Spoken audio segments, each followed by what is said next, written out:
محمد رسول الله. اعوذ باللہ من الشیطان الرجیم. بسم اللہ الرحمن الرحیم. الحمد للہ رب العالمین الرحمن الرحیم مالک یوم الدین.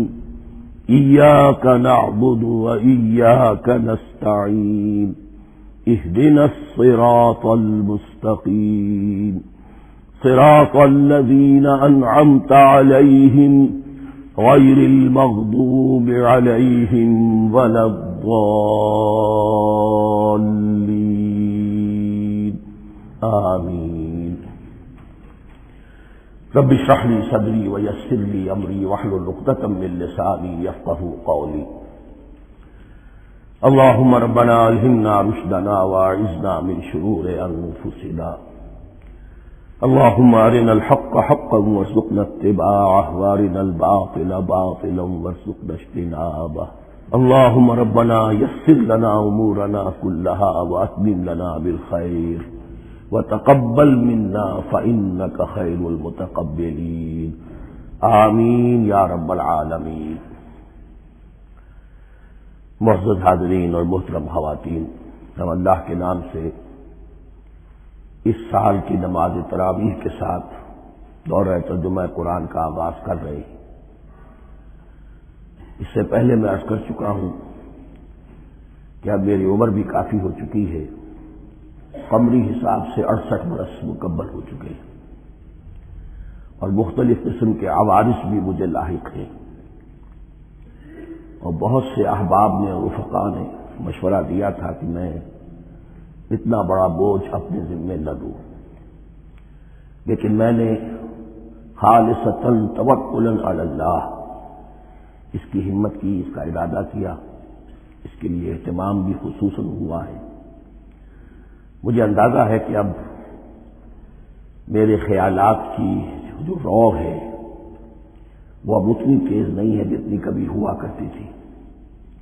کراس ریفرنسز بھی جو ہیں قرآن حکیم کے وہ اتنے مستحضر نہیں ہیں جتنے کبھی ہوتے تھے، بلکہ واقعہ یہ ہے کہ میری زبان بھی بعض اوقات لڑکھڑاتی ہے، اس لیے کہ مجھے جو ادویات استعمال کرنی پڑتی ہیں ان کا اعصاب پر بھی اثر ہوتا ہے اور جو ہمارے اعضائے رئیسہ ہیں ان پر بھی اثر ہوتا ہے.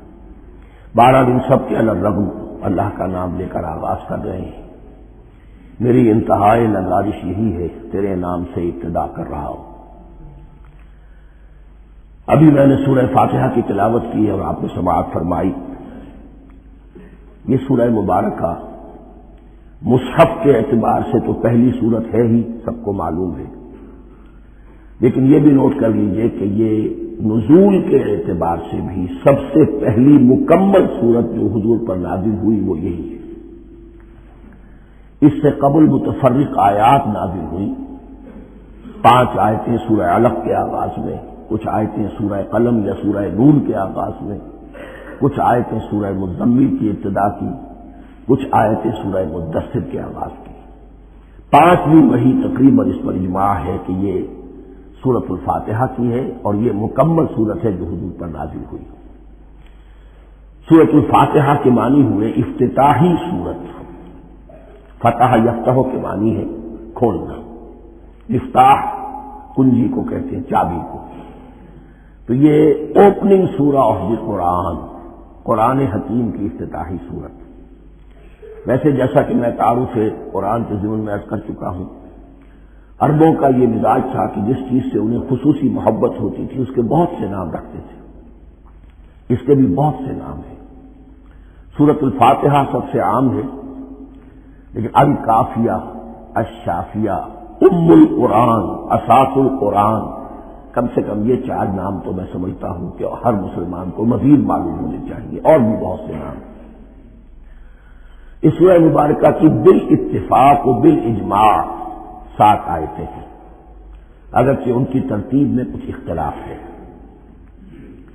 ایک رائے یہ ہے، اور یہ رائے امام شافعی کی بھی ہے اور بصرہ کے جو قراء تھے ان کی بھی ہے، کہ آیت بسم اللہ بھی سورہ فاتحہ میں شامل ہے، اس کا جز ہے.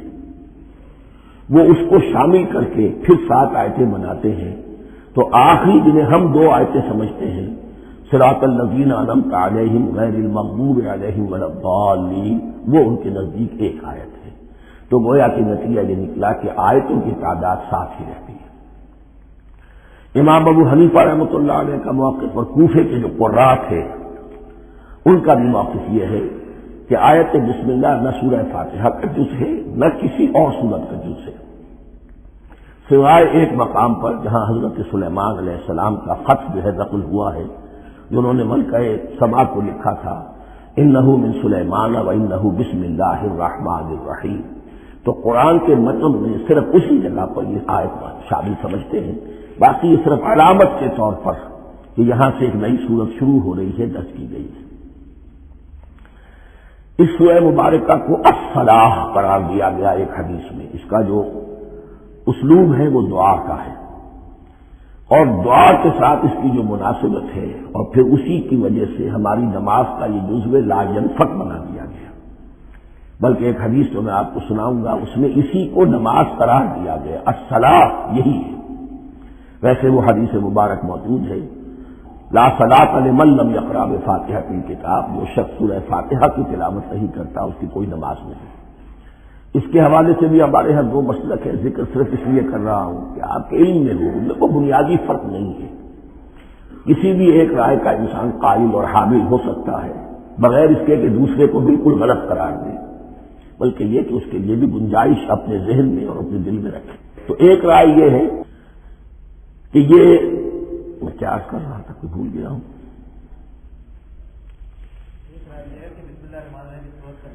جی، اور دوسری آیت یہ ہے کہ اس کا حصہ نہیں ہے۔ اسی اعتبار سے یہ کہ یہ سورہ مبارکہ نماز میں پڑھی جانی ضروری ہے، لا صلاۃ لمن لم یقرأ بفاتحۃ الکتاب۔ البتہ یہ اختلاف ہے، یہ بات جو میں ذکر کر رہا تھا جو ذہن سے نکل گئی، کہ آیا مقتدی جو ہے امام کے پیچھے کھڑا ہو کر جب نماز پڑھ رہا ہو تو کیا اس صورت میں بھی اس کے لیے لازم ہے کہ سورہ فاتحہ پڑھے؟ اس میں 2 رائے ہو گئی، بلکہ 3۔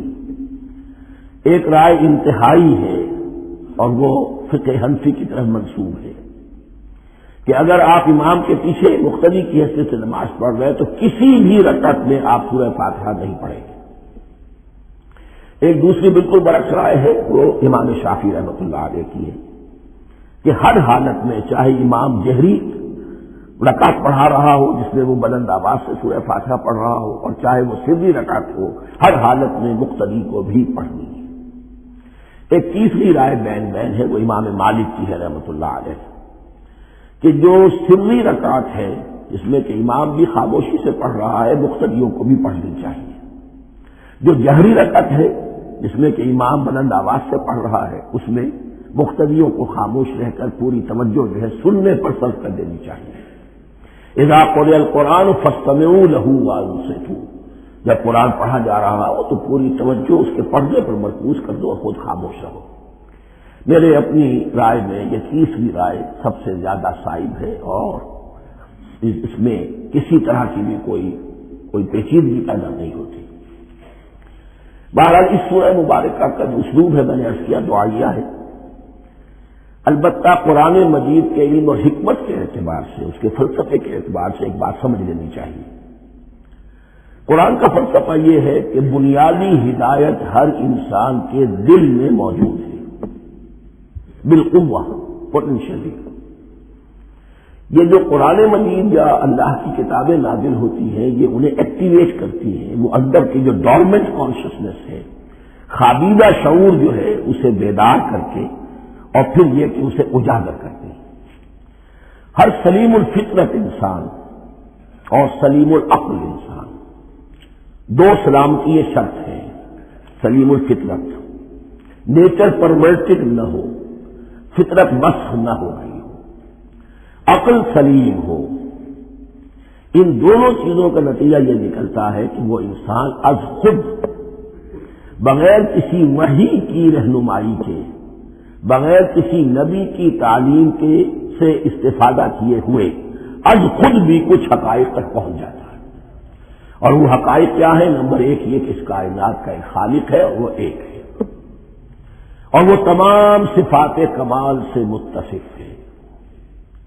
نمبر 2 یہ کہ انسان کی زندگی صرف یہ زندگی نہیں ہے، بلکہ ایک اور زندگی ہے کہ جس میں اس زندگی کے اعمال کے نتائج برآمد ہوں گے۔ یہ 2 باتیں، اس کی زیادہ وضاحت کے ساتھ جو ہے اس کا تذکرہ آئے گا سورہ لقمان میں، جہاں حضرت لقمان کی شخصیت کا تذکرہ ہے۔ لیکن یہاں صرف یہ بات سمجھ لیجئے کہ قرآن کا فلسفہ یہ ہے کہ ہر انسان میں، ہر فرد نوع بشر میں جو اپنی ولادت کے وقت مسلم ہوتا ہے، حضور کی حدیث ہے کل مولود یولد علی الفطرہ ابواہ یحودانہ او ینصرانہ او یمجسانہ، ہر بچہ نوع انسانی کا فطرت اسلام پر پیدا ہوتا ہے، وہ فطرت کے اندر وہ ہدایت ودیت ہے۔ اب اگر وہ فطرت بس نہیں ہوئی اور عقل جو ہے وہ صحیح رخ پر کام کر رہی ہے تو ان 2 حقائق تک وہ انسان خود پہنچ جائے گا، لیکن ان دونوں حقائق تک پہنچنے کے بعد اب وہ دست بستہ دعا کرے گا کہ اے رب اب مزید ہدایت تو مجھے عطا فرما۔ ایک تو یہ کہ میں کیا کروں کیا نہ کروں، میری عقل اس میں ٹھوکر کھا سکتی ہے، میں کسی اچھی چیز کو بری سمجھ سکتا ہوں، کسی بری کو اچھی سمجھ سکتا ہوں، تو مجھے صحیح راستہ، صحیح راہ ہدایت پر چلا۔ یہ دعا ہے جو انسان کرتا ہے جبکہ وہ ایمان باللہ اور ایمان بالآخرہ تک خود پہنچ چکا ہوتا ہے، اور یہ سمجھتا ہے کہ صحیح زندگی کا رخ یہی ہے کہ جس رب کو میں نے پہچانا ہے کہ وہ اس کائنات کا خالق ہے اور مالک ہے اور رب ہے، میں اس کی بندگی کروں، اس کی اطاعت کروں، اس کا حکم مانوں، اس کے راستے پر چلوں، لیکن وہ راستہ کون سا ہے؟ اس کے لیے پھر دست بدعا ہوتا ہے کہ پروردگار تو میری رہنمائی فرما۔ یہ مقام ہے کہ جہاں آپ سمجھ لیجئے اپنے آپ کو بھی آج اس جگہ پر تصور کرتے ہوئے پھر اس سورہ مبارکہ کو پڑھیے کہ آپ اس مقام پر اللہ کے فضل و کرم سے پہنچ چکے ہیں کہ اللہ کو آپ نے پہچان لیا اور اس کی توحید کو جان لیا، اس کی جملہ صفات کمال سے آپ واقف ہو گئے، آپ یہ بھی جان گئے کہ بڑھ کر اس کے حضور میں حاضر ہونا ہے اور وہ حساب کتاب لے گا۔ پھر آپ نے یہ عہد بھی کر لیا کہ اب زندگی گزارنی ہے اس رب کی بندگی میں، اسی کی فرما برداری میں۔ اب یہاں کھڑے ہو کر آپ پوچھتے ہیں کہ اللہ مجھے وہ تفصیلی ہدایت عطا فرما، ایسا نہ ہو کہ کبھی میں کسی راستے پر چلتا ہوا کسی پگڈنڈی پر مڑ جاؤں اور وہ تھوڑی سی جو ڈیوییشن ہو میرے راستے کی وہ میری عاقبت کو برباد کر دے۔ یک لحظہ غافل گشتم و صد سال راہم دور شد، اس لیے کہ ہوتا یہی ہے صیدھے راستے سے ذرا سی کوئی پگڈنڈی جو ہے تھوڑے سے اینگل پر نکلی ہے، لیکن جب چلتے جائیں گے آپ تو جتنے آگے بڑھیں گے اس پر اس راہ صراط مستقیم سے آپ اتنے ہی زیادہ دور ہوتے چلے جائیں گے۔ یہ ہے قرآن مجید کی حکمت اور فلسفے کے اعتبار سے اس سورہ مبارکہ کا مقام۔ اب آئیے ہم بسم اللہ کرتے ہیں۔ بسم اللہ الرحمن الرحیم، شروع کرتا ہوں میں اللہ کے نام سے جو رحمان اور رحیم ہے۔ اس پر کچھ گفتگو ہو چکی ہے تعارف قرآن کے ضمن میں کہ رحمان اور رحیم 2 نام ہیں کہ جو رحمت کے مادے سے نکلتے ہیں۔ رحمان میں اللہ تعالی کی رحمت کا جوش، ہیجانی کیفیت، طوفانی کیفیت، اور رحیم میں اللہ تعالی کی رحمت کا دوام اور تسلسل۔ یہ دونوں کیفیات اللہ کی رحمت میں بیک وقت موجود ہیں، جس کا ہم تصور نہیں کر سکتے۔ ہم سمندر کو دیکھتے ہیں متلاطم سمندر ہے، اس میں ہیجان ہے، طوفان ہے۔ دریا کو دیکھتے ہیں کہ وہ سکون کے ساتھ چل رہا ہے، خاموشی سے چل رہا ہے، بہہ رہا ہے، بہت تسلسل کے ساتھ بہہ رہا ہے۔ ہم ان دونوں کیفیات کو علیحدہ دیکھتے ہیں تو ہمارا ذہن ان دونوں کو بیک وقت اس کا تصور نہیں کر سکتا، تخیل ممکن نہیں۔ لیکن اللہ کی رحمت کی یہ دونوں شانیں مستقلاً ہر وقت موجود ہیں بیک وقت، اسی لیے ان دونوں کے درمیان کہیں حرف عطف نہیں آئے گا۔ بسم اللہ الرحمن الرحیم، الحمدللہ رب العالمین، کل حمد، اور حمد کو ذہن میں رکھ لیجئے، حمد مساوی ہے تعریف جمع شکر۔ عام طور پر ترجموں میں ایک لفظ لایا جاتا ہے، کل تعریف اللہ کے لیے، یہ کافی نہیں ہے۔ تعریف آپ کسی شے کی کر سکتے ہیں جس میں کوئی حسن ہے، خوبی ہے، کسی بھی اعتبار سے، ہاں آپ کو اس کے حسن و خوبی سے کوئی فائدہ حاصل نہیں ہو رہا۔ ایک پھول ہے، بہت خوبصورت ہے، بس ٹھیک ہے، خوبصورت ہے، آپ نے کہا تعریف کر دی۔ شکر کرتے ہیں آپ اس شے کا جس سے آپ کو کوئی فائدہ پہنچا ہو، استفادہ ہوا ہو، آپ کی کوئی ضرورت پوری ہوئی ہو، آپ کی کوئی مشکل رفع ہوئی ہو۔ اور آپ دیکھیں گے کہ حمد میں یہ شکر کا پہلو غالب ہے۔ جتنی بھی دعائیں ہیں حضور سے منقول، شکر کے مقام پر وہاں حمد آتا ہے۔ بھوک لگی ہوئی تھی، کھانا کھایا، الحمدللہ الذی اطعمنی وسقانی۔ اب یہاں دیکھیے ترجمہ تعریف نہیں، شکر ہے اس اللہ کا جس نے مجھے کھلایا اور پلایا۔ آپ بیت الخلاء سے باہر آئے، نجاستیں آپ سے دور ہو گئی، طبیعت میں انشراح ہوا، الحمدللہ الذی اذھب عنی الاذی وعافانی۔ وہ شکر ہے اس اللہ کا جس نے اذیت بخشی نے مجھ سے دور کر دی اور مجھے عافیت بخشی۔ تو یہ الحمدللہ رب العالمین اللہ تعالیٰ کا حسن و کمال اور حسن و جمال اپنی جگہ بھی اس انتہا کا ہے کہ جتنی تعریف اس کا حق ہے ہم کر ہی نہیں سکتے، لیکن اس کے احسانات اور انعامات ہم پر اتنے ہیں کہ ہم ان کو بھی گن نہیں سکتے۔ لہذا ایک ہی احساء ہم نے کر دیا الف لام کے ساتھ، الحمدللہ رب العالمین۔ تمام تعریفیں اور کل شکر اللہ کے لیے ہیں کہ جو تمام جہانوں کا پروردگار ہے، رب ہے، مالک ہے۔ رب میں ایک مفہوم ہوتا ہے ربوبیت کا، اور اس میں مفہوم شامل ہوتا ہے تربیت کا، ربیانی سمجھا۔ تو مالک ہونا اور تربیت دینا، آپ جس شے کے مالک ہوں گے آپ چاہیں گے اس میں بڑھوتری ہو، اس میں اضافہ ہو، وہ نشو و نما پائے۔ تو یہ دونوں چیزیں آپس میں ایک دوسرے کا جڑی ہوئی ہیں، پروردگار بھی اور مالک بھی۔ عام طور پر عربی میں رب کا لفظ مالک کے لیے آتا ہے، رب البیت، رب الدار، رب المال۔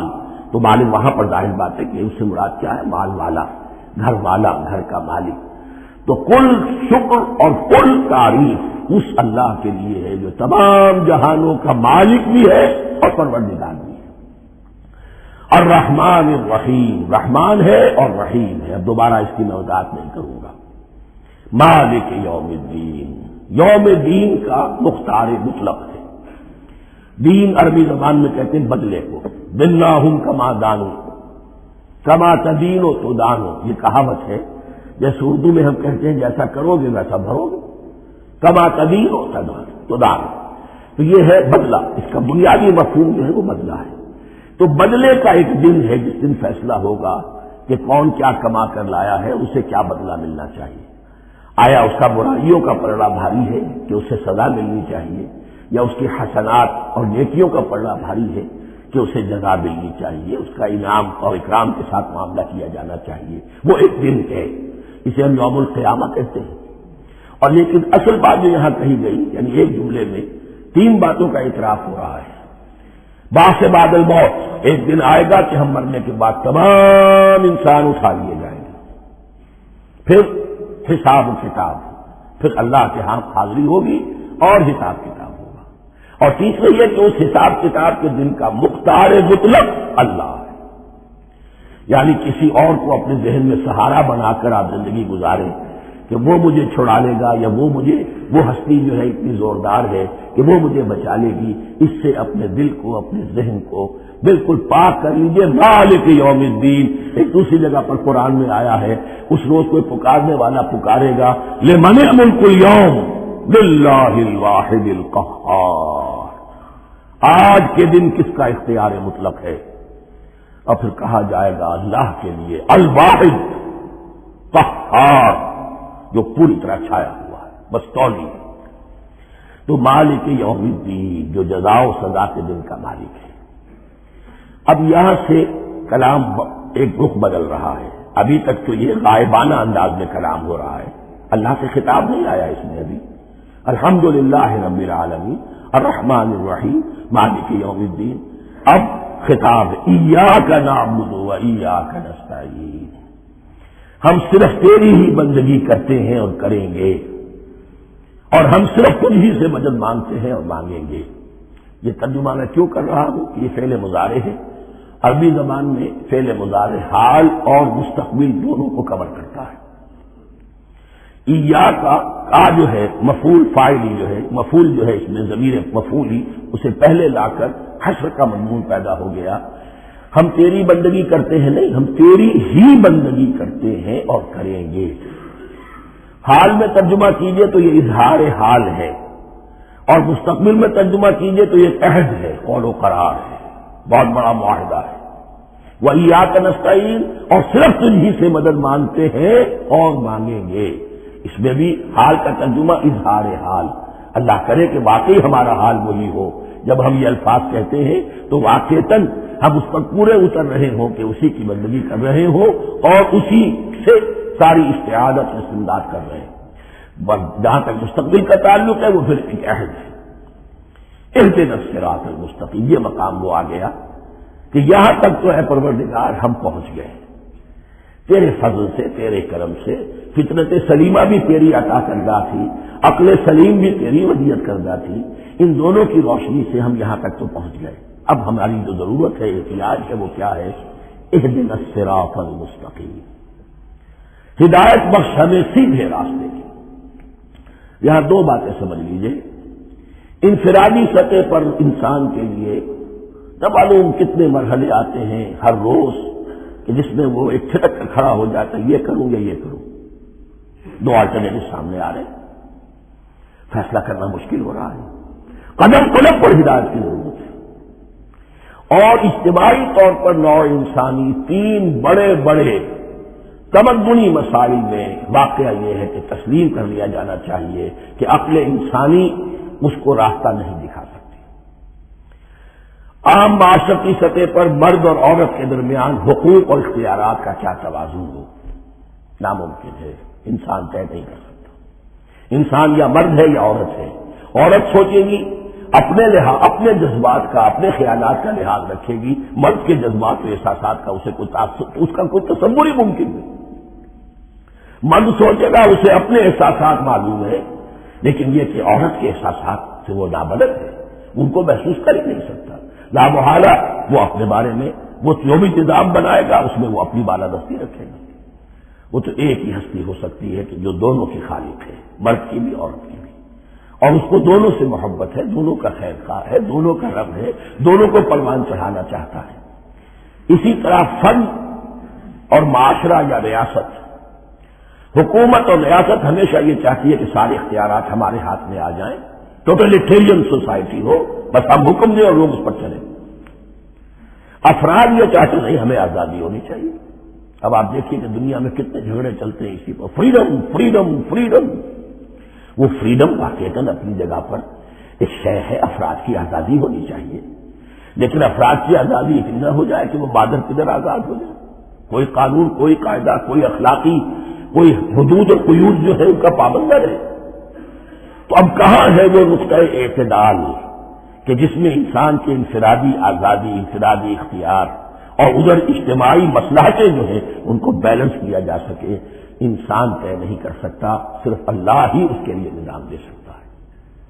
تیسرا مسئلہ ہے سرمایہ اور محنت، اس میں کیا توازن ہو؟ سرمایہ اور محنت دونوں مل کر کچھ بنا رہے ہیں، کچھ پروڈیوس کر رہے ہیں۔ اب اس میں نفع جو ہوا ہے اس میں سرمایہ کا کتنا حصہ ہونا چاہیے اور لیبر کا کتنا ہونا چاہیے، کون طے کر سکتا ہے؟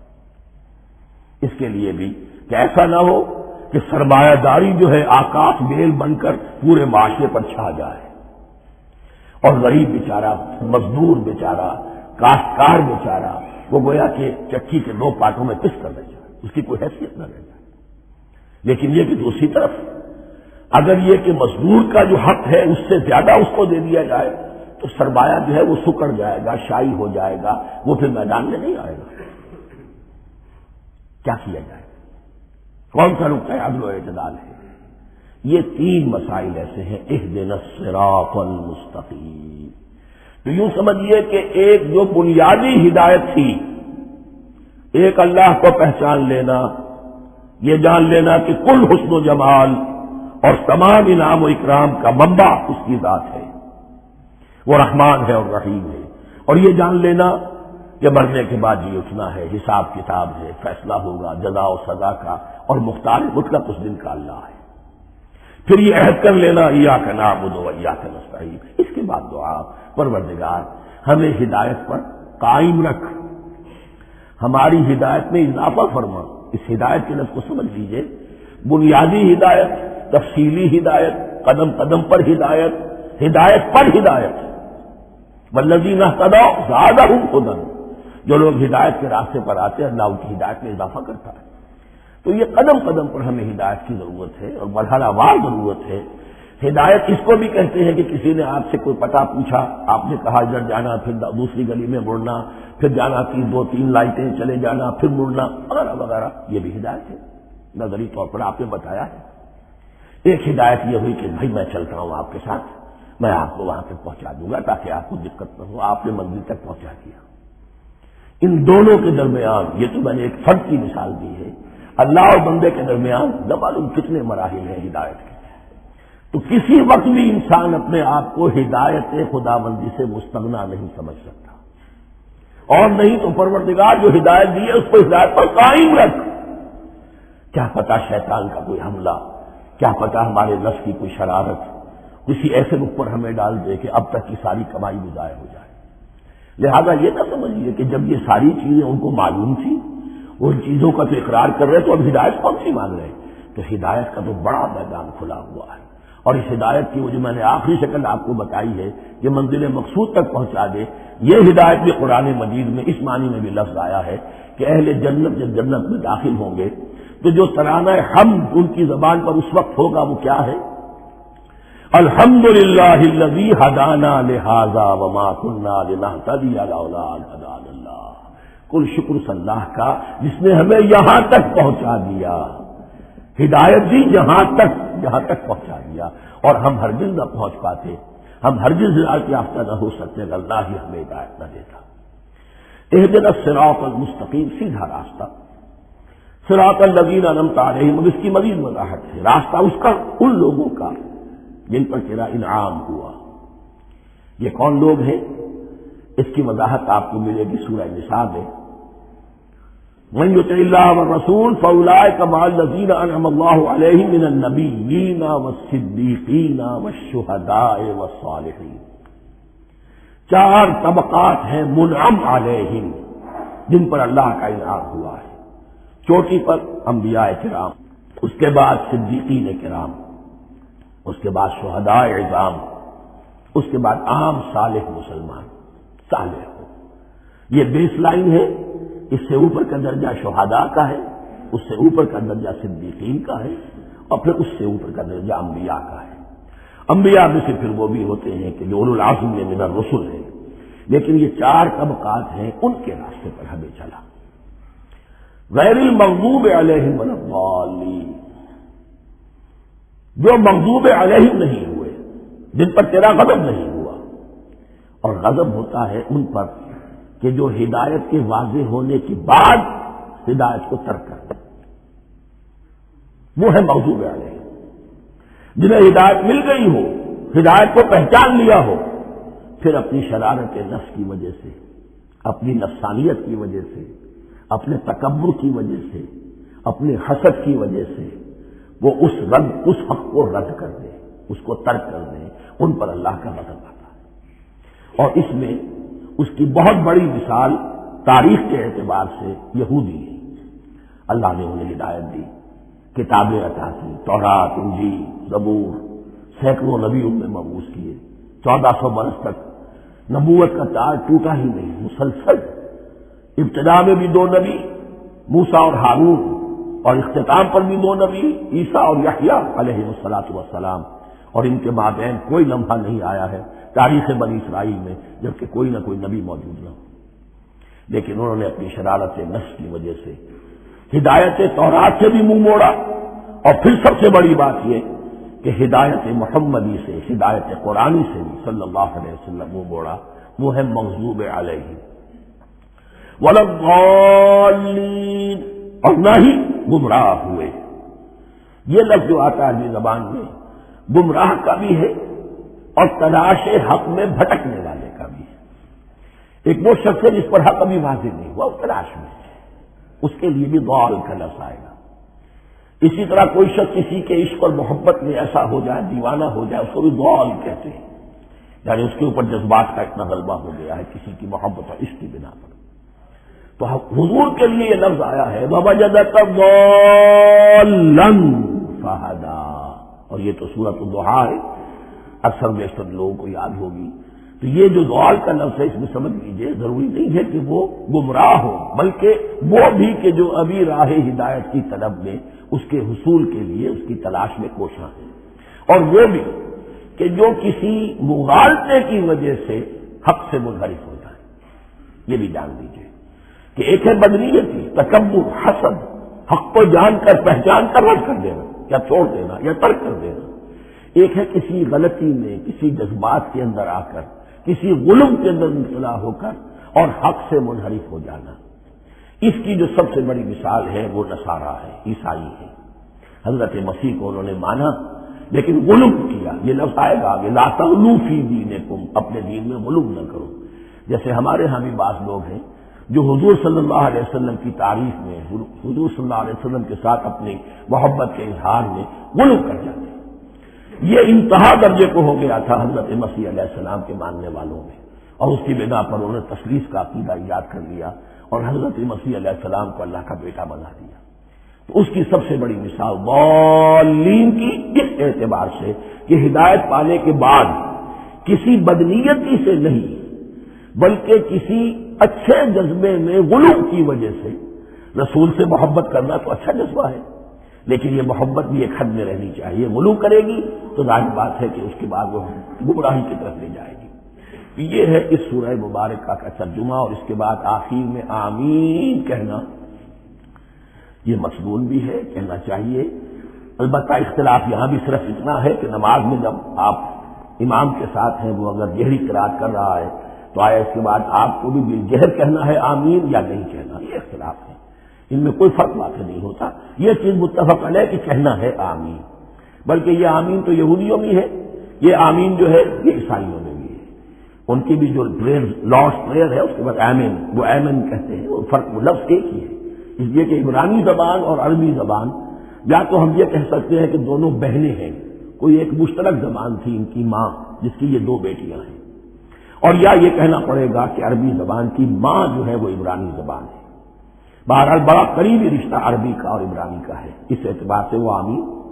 اب آپ کو معلوم ہے ہم السلام علیکم وہ کہتے ہیں، وہ سلام کہتے ہیں، فرق کیا ہے؟ وہ تو تلفظ کا فرق ہے۔ اب میں اس سورہ مبارکہ کے بارے میں خاص حدیث آپ کو سنانا چاہتا ہوں، اور اسی سے در حقیقت جو امام ابو حنیفہ کا موقف ہے رحمۃ اللہ علیہ، اس کی حقانیت مزید مبرہن ہو جائے گی۔ یعنی کیا کہ آیت بسم اللہ سورہ فاتحہ کا جز نہیں ہے، سورہ فاتحہ الحمدللہ رب العالمین سے شروع ہوتی ہے۔ وہ میں آپ کو بتانا بھول گیا کہ جن کے نزدیک یہ سورت کا جز ہے وہ پھر جہری قرات میں بسم اللہ الرحمن بھی بلند آواز سے کہیں گے، اور جن کے نزدیک یہ سورہ فاتحہ کا جز نہیں ہے وہ نہیں کہیں گے، وہ الحمدللہ رب العالمین سے قرات کریں گے۔ تو کوئی فرق نہیں ہے بنیادی۔ یہ حدیث جو ہے یہ مسلم شریف میں ہے اور حدیث قدسی ہے، اس کے راوی حضرت ابو ہریرہ ہے رضی اللہ تعالی عنہ، اور اس حدیث نے اس سورت کے مضامین کا نہایت عمدہ تجزیہ کر دیا ہے۔ حدیث کے الفاظ سن لیجئے، قسمت الصلاۃ بینی و بین عبدی نصفین۔ اللہ تعالیٰ فرما رہے ہیں، حدیث قدسی ہے، میں نے نماز کو، صلاۃ کو اپنے اور اپنے بندے کے درمیان آدھا آدھا تقسیم کر لیا، فنصفها لی ونصفها لعبدی، اس کا نصف جو ہے وہ میرے لیے ہے اور نصف جو ہے وہ میرے بندے کے لیے ہے، ولعبدی ما سأل، اور جو میرے بندے نے مانگا میں اسے دوں گا، میرا وعدہ ہے یا میں نے اسے دیا۔ اس کے بعد اس کی تفصیل آتی ہے، اذا قال العبد، جب بندہ کہتا ہے الحمدللہ رب العالمین، قال اللہ حمدنی عبدی، جب بندہ کہتا ہے الحمدللہ رب العالمین، اللہ فرماتا ہے میرے بندے نے میری حمد کی۔ وَإِذَا قَالَ الرَّحْمَٰنُ الرَّحِيمُ قَالَ اللَّهُ اثْنَىٰ عَلَيَّ عَبْدِي، جب بندہ کہتا ہے الرحمن الرحیم، اللہ فرماتا ہے میرے بندے نے میری ثنا کی۔ وَإِذَا قَالَ مَالِكِ يَوْمِ الدِّينِ قَالَ اللَّهُ تَعَالَىٰ مَجَّدَنِي عَبْدِي، میرے بندے نے میری تمجید بیان کی، میری بزرگی بیان کی۔ اب یہ تین آیتیں ہو گئی، تینوں میں اللہ کی حمد ہے، ثنا ہے، تمجید ہے، یہ تین آیتیں خالص اللہ کے لیے ہو گئی۔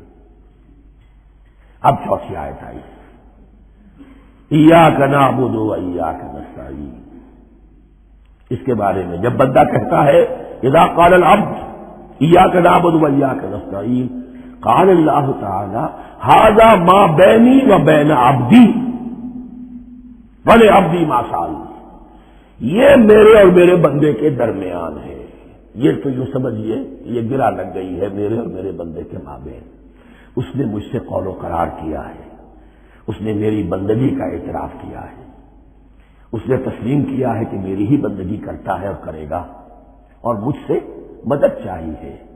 ھذا ما بینی و بین عبدی، یہ معاہدہ ہے، معاہدہ دو فریقوں کے مابین ہوتا، یہ میرے اور میرے بندے کے مابین ہے، والے عبدی ما سأل، اور میں نے اپنے بندے کو دیا جو اس نے مانگا، وہ میری مدد چاہتا ہے، میری مدد اس کے شامل حال رہے گی۔ فَإِذَا قَالَ، اور جب بندہ کہتا ہے اهْدِنَا الصِّرَاطَ الْمُسْتَقِيمَ صِرَاطَ الَّذِينَ أَنْعَمْتَ عَلَيْهِمْ غَيْرِ الْمَغْضُوبِ عَلَيْهِمْ وَلَا الضَّالِّينَ قال اللہ تعالی ھذا لعبدی ولعبدی ما سأل، یہ تین آیتیں یہ میرے بندے کے لیے، اهْدِنَا الصِّرَاطَ الْمُسْتَقِيمَ، اسی صراط مستقیم کی وضاحت ہے مثبت، صراط الذین انعمت علیہم، اسی صراط مستقیم کی وضاحت ہے منفی انداز میں، غیر المغضوب علیہم ولا الضالین، یہ سب میرے بندے کے لیے ہے اور میں نے اپنے بندے کو دیا جو اس نے مانگا۔ اس کو میں نے ایک مرتبہ اس ترازو کی شکل میں اس کو لکھوایا تھا، دیکھیے یہ ایاک نعبد و ایاک نستعین، یہ ہے وہ ترازی کی وہ ڈنڈ ہوئی، واو جو ہے ایاک نعبد و ایاک نستعین، واو جو ہے گویا کہ وہ مٹھ ہے جس سے کہ ترازو کو پکڑا جاتا ہے، ادھر ایک پلڑا ہے جس کی تین آیتیں ہیں، الحمدللہ رب العالمین الرحمن الرحیم مالک یوم الدین، اس کا نتیجہ کیا نکلا؟ ایاک نعبد۔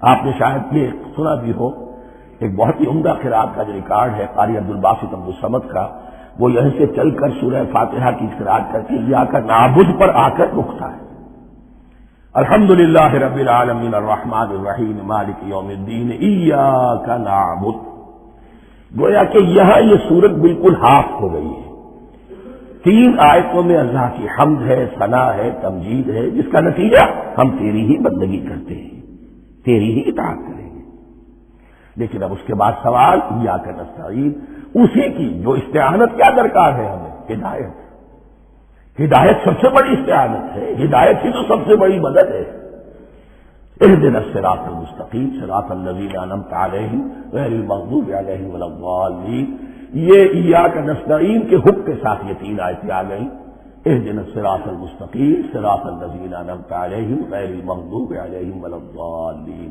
قسمت الصلاۃ بینی و بین عبدی نصفین فنصفها لی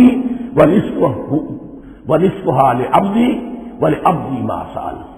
اللہ تعالیٰ اس سورہ فاتحہ کا جو اصل مفہوم ہے وہ بھی ہمارے ذہنوں پر، ہمارے شعور کی سطح پر اسے اجاگر کیے رکھے، ہمیں توفیق دے کہ جب بھی پڑھیں جب بھی سنیں تو وہ کیفیت اگر ہو جائے، اس لیے کہ ایک حدیث ہے کہ الصلاۃ معراج المومنین، نماز تو اہل ایمان کے حق میں معراج کے درجے میں ہے، اس حوالے سے ہم یہ سمجھ سکتے ہیں کہ کوئی وقت ایسا آ سکتا ہے کہ انسان کو واقعتاً روح انسانی واقعتاً اللہ کے یہ جواب سنے، انہونی بات نہیں ہے، ہوتا ہے خطاب آخر، اٹھتا ہے حجاب آخر، کرتے ہیں خطاب آخر، یہ تو ہوتا ہے، مخاطبہ الہی نے تو میں نے عرض کیا کہ ثابت ہے، مخاطبہ، محادث اور تحدیث اللہ بندوں سے کلام کرتا ہے۔ اب آئیے بسم اللہ الرحمن الرحیم، اب یہ سورہ بقرہ شروع ہو رہی ہے، سورۃ البقرہ جو 286 آیات پر مشتمل ہے، تقریباً 2.5 پاروں پر پھیلی ہوئی ہے، ہر شخص جانتا ہے کہ قرآن حکیم کی حجم کے اعتبار سے سب سے بڑی سورت ہے، لیکن یہ معاملہ صرف حجم کا نہیں ہے، نبی اکرم صلی اللہ علیہ وسلم نے اسے سنام القرآن قرار دیا ہے، آپ نے فرمایا لکل شیء سنام، ہر چیز کی ایک چوٹی ہوتی ہے، جیسے اونٹ کا کوہان ہوتا ہے، وسنام القرآن البقرہ، سلام القرآن، قرآن کی چوٹی جو ہے وہ سورۃ البقرہ ہے۔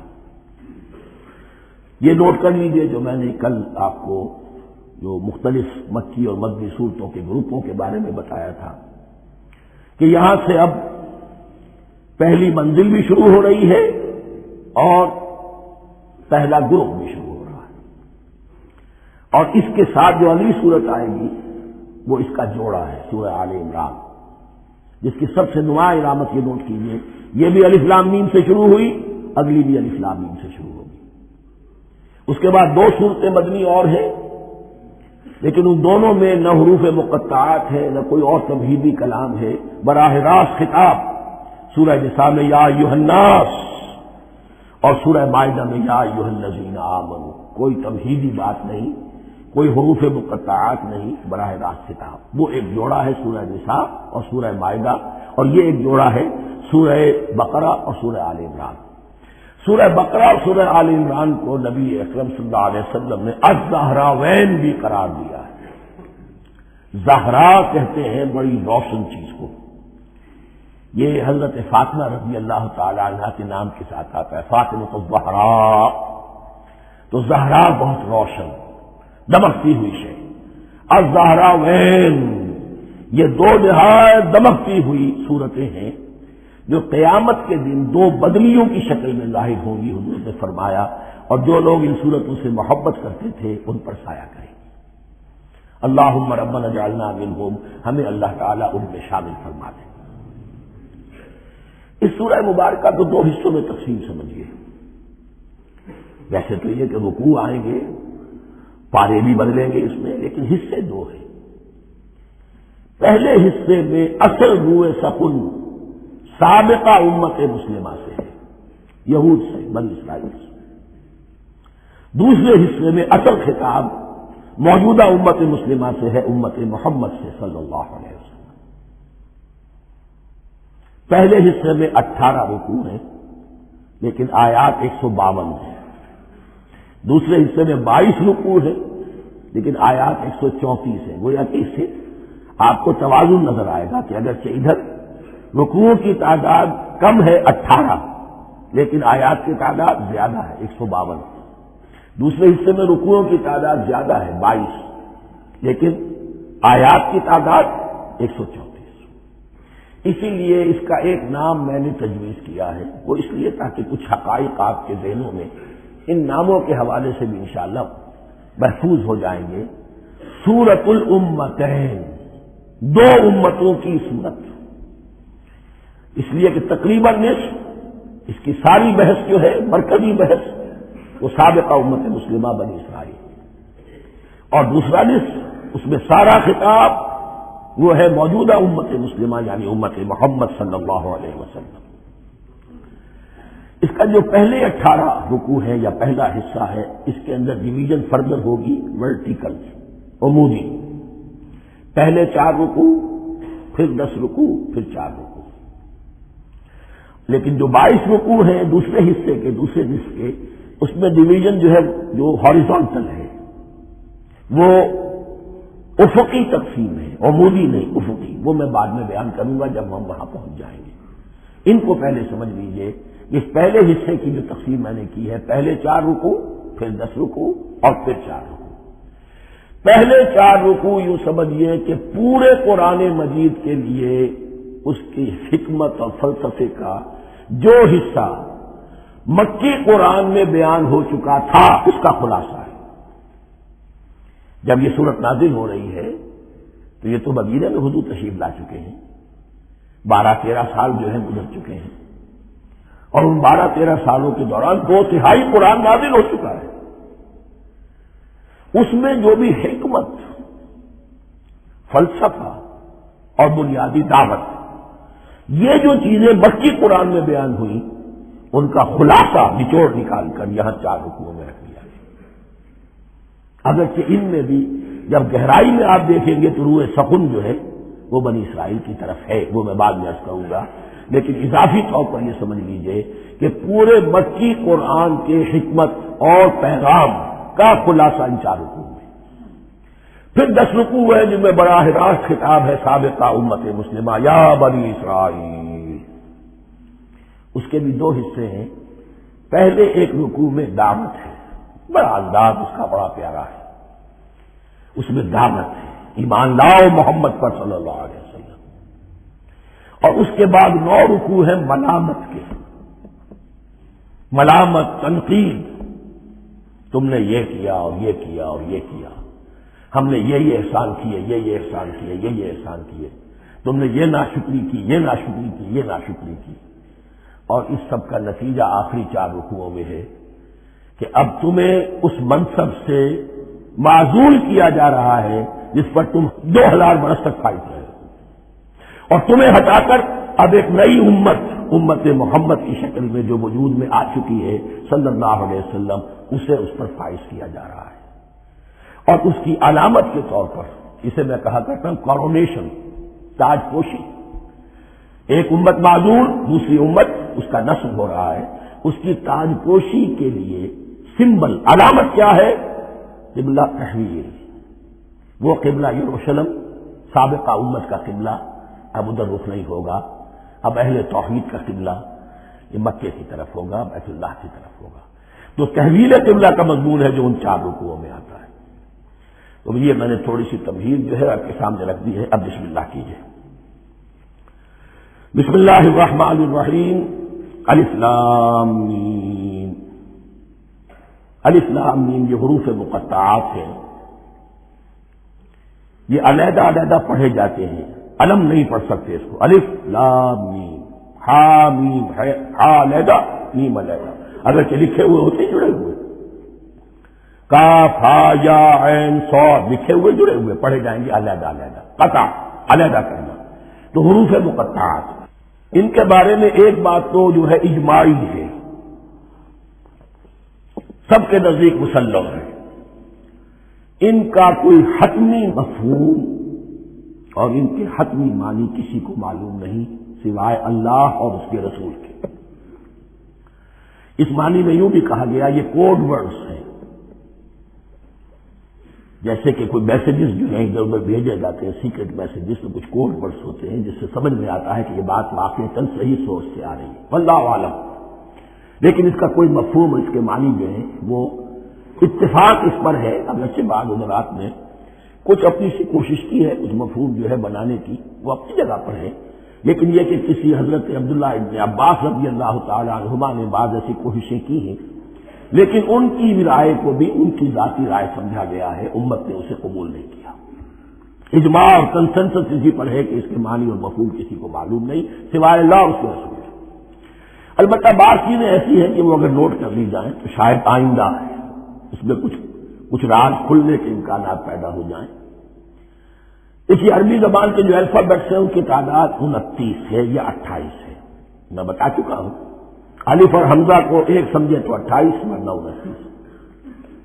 پہلی بات یہ نوٹ کیجئے، قرآن حکیم کی 114 سورتوں میں سے 29 سورتوں میں ان کے شروع میں یہ حروف مقطعات آئے ہیں. دوسری بات یہ کہ اس میں 28 کا نصف کیجئے تو 14 استعمال ہوئے، 14 نہیں استعمال ہوئے، بالکل آدھی تعداد استعمال ہوئی ہے. تیسرے یہ کہ جو شروع اور آخر اور درمیان 3 حصوں میں تقسیم کر دیجئے آپ، 9 9 9 پلواری 27، ایک طرف 10 رہ جائیں گے. پہلے حصے میں سے بہت کم حروف لیے گئے، بہت کم. آخری حصے کے تقریباً تمام حروف ہیں تقریباً. درمیانی حصہ وہ ہے کہ جس میں آپ نے دیکھا ہے کہ عربی میں جوڑوں کی شکل میں ہے، صاد ضاد، فرق کیا ہے نقطے کا، سین شین فرق کیا ہے نقطوں کا، را زا فرق کیا ہے نقطے کا. تو جو بھی نقطے والا لفظ ہے وہ نہیں لیا گیا، اور جو بغیر نقطے کے غیر منقوط ہے وہ لیا گیا. پھر اس میں 3 صورتیں ہیں جن میں ایک ایک حرف آیا ہے، سورہ قاف، سورہ نون، سورہ صاد.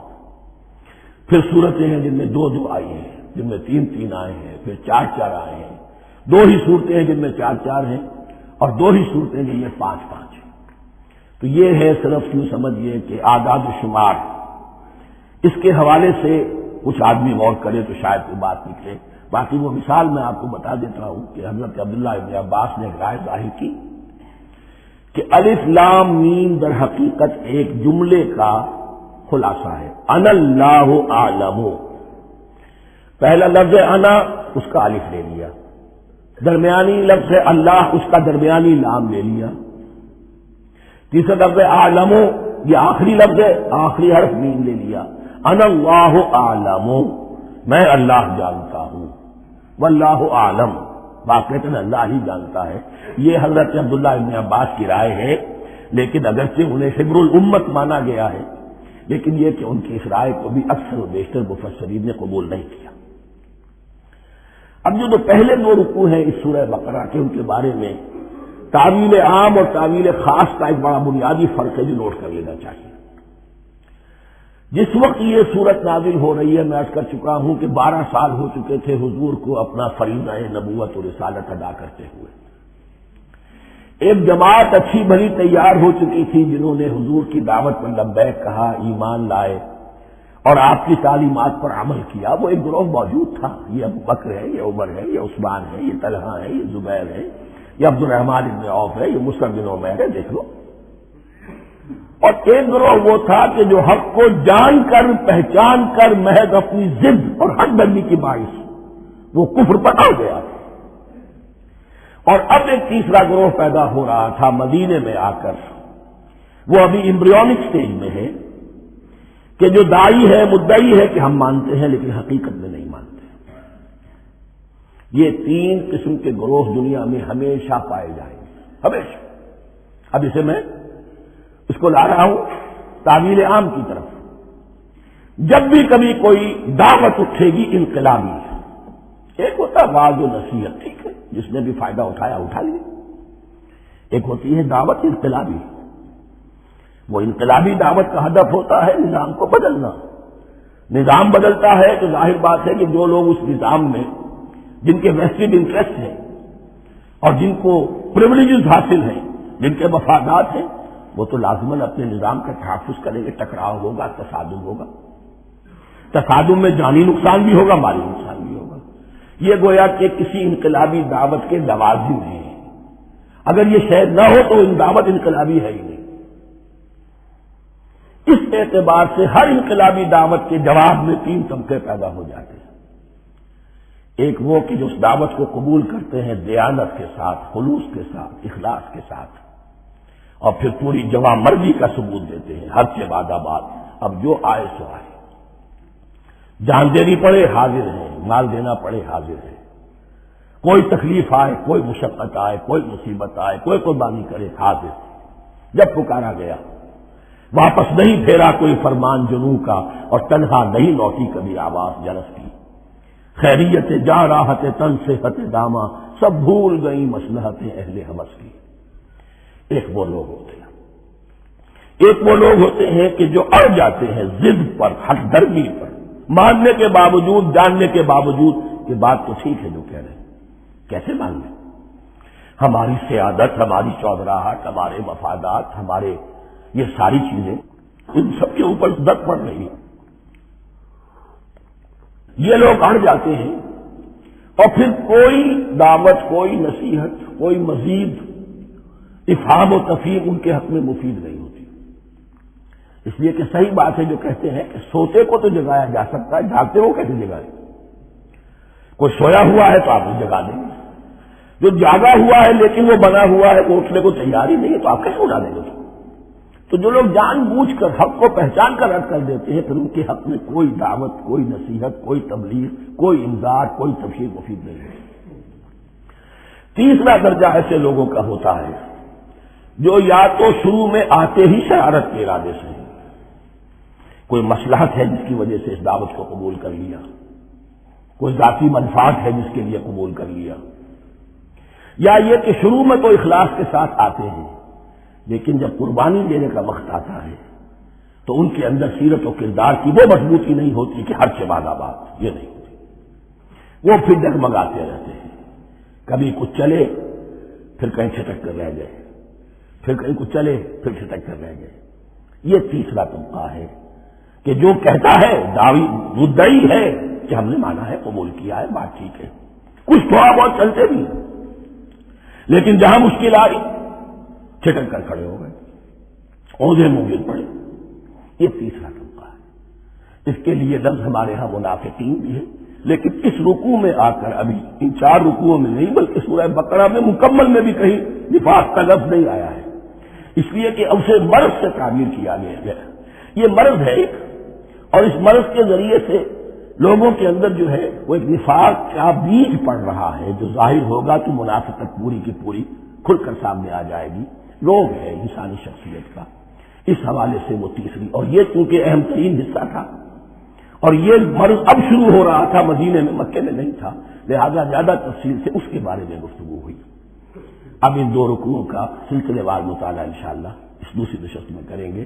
بارک اللہ لی و لکم فی القرآن العظیم ونفعنی وإیاکم بالآیات والذکر الحکیم فی القرآن العظیم ونفعنی وإیاکم بالآیات والذکر الحکیم فی القرآن العظیم ونفعنی وإیاکم بالآیات والذکر الحکیم فی القرآن العظیم ونفعنی وإیاکم بالآیات والذکر۔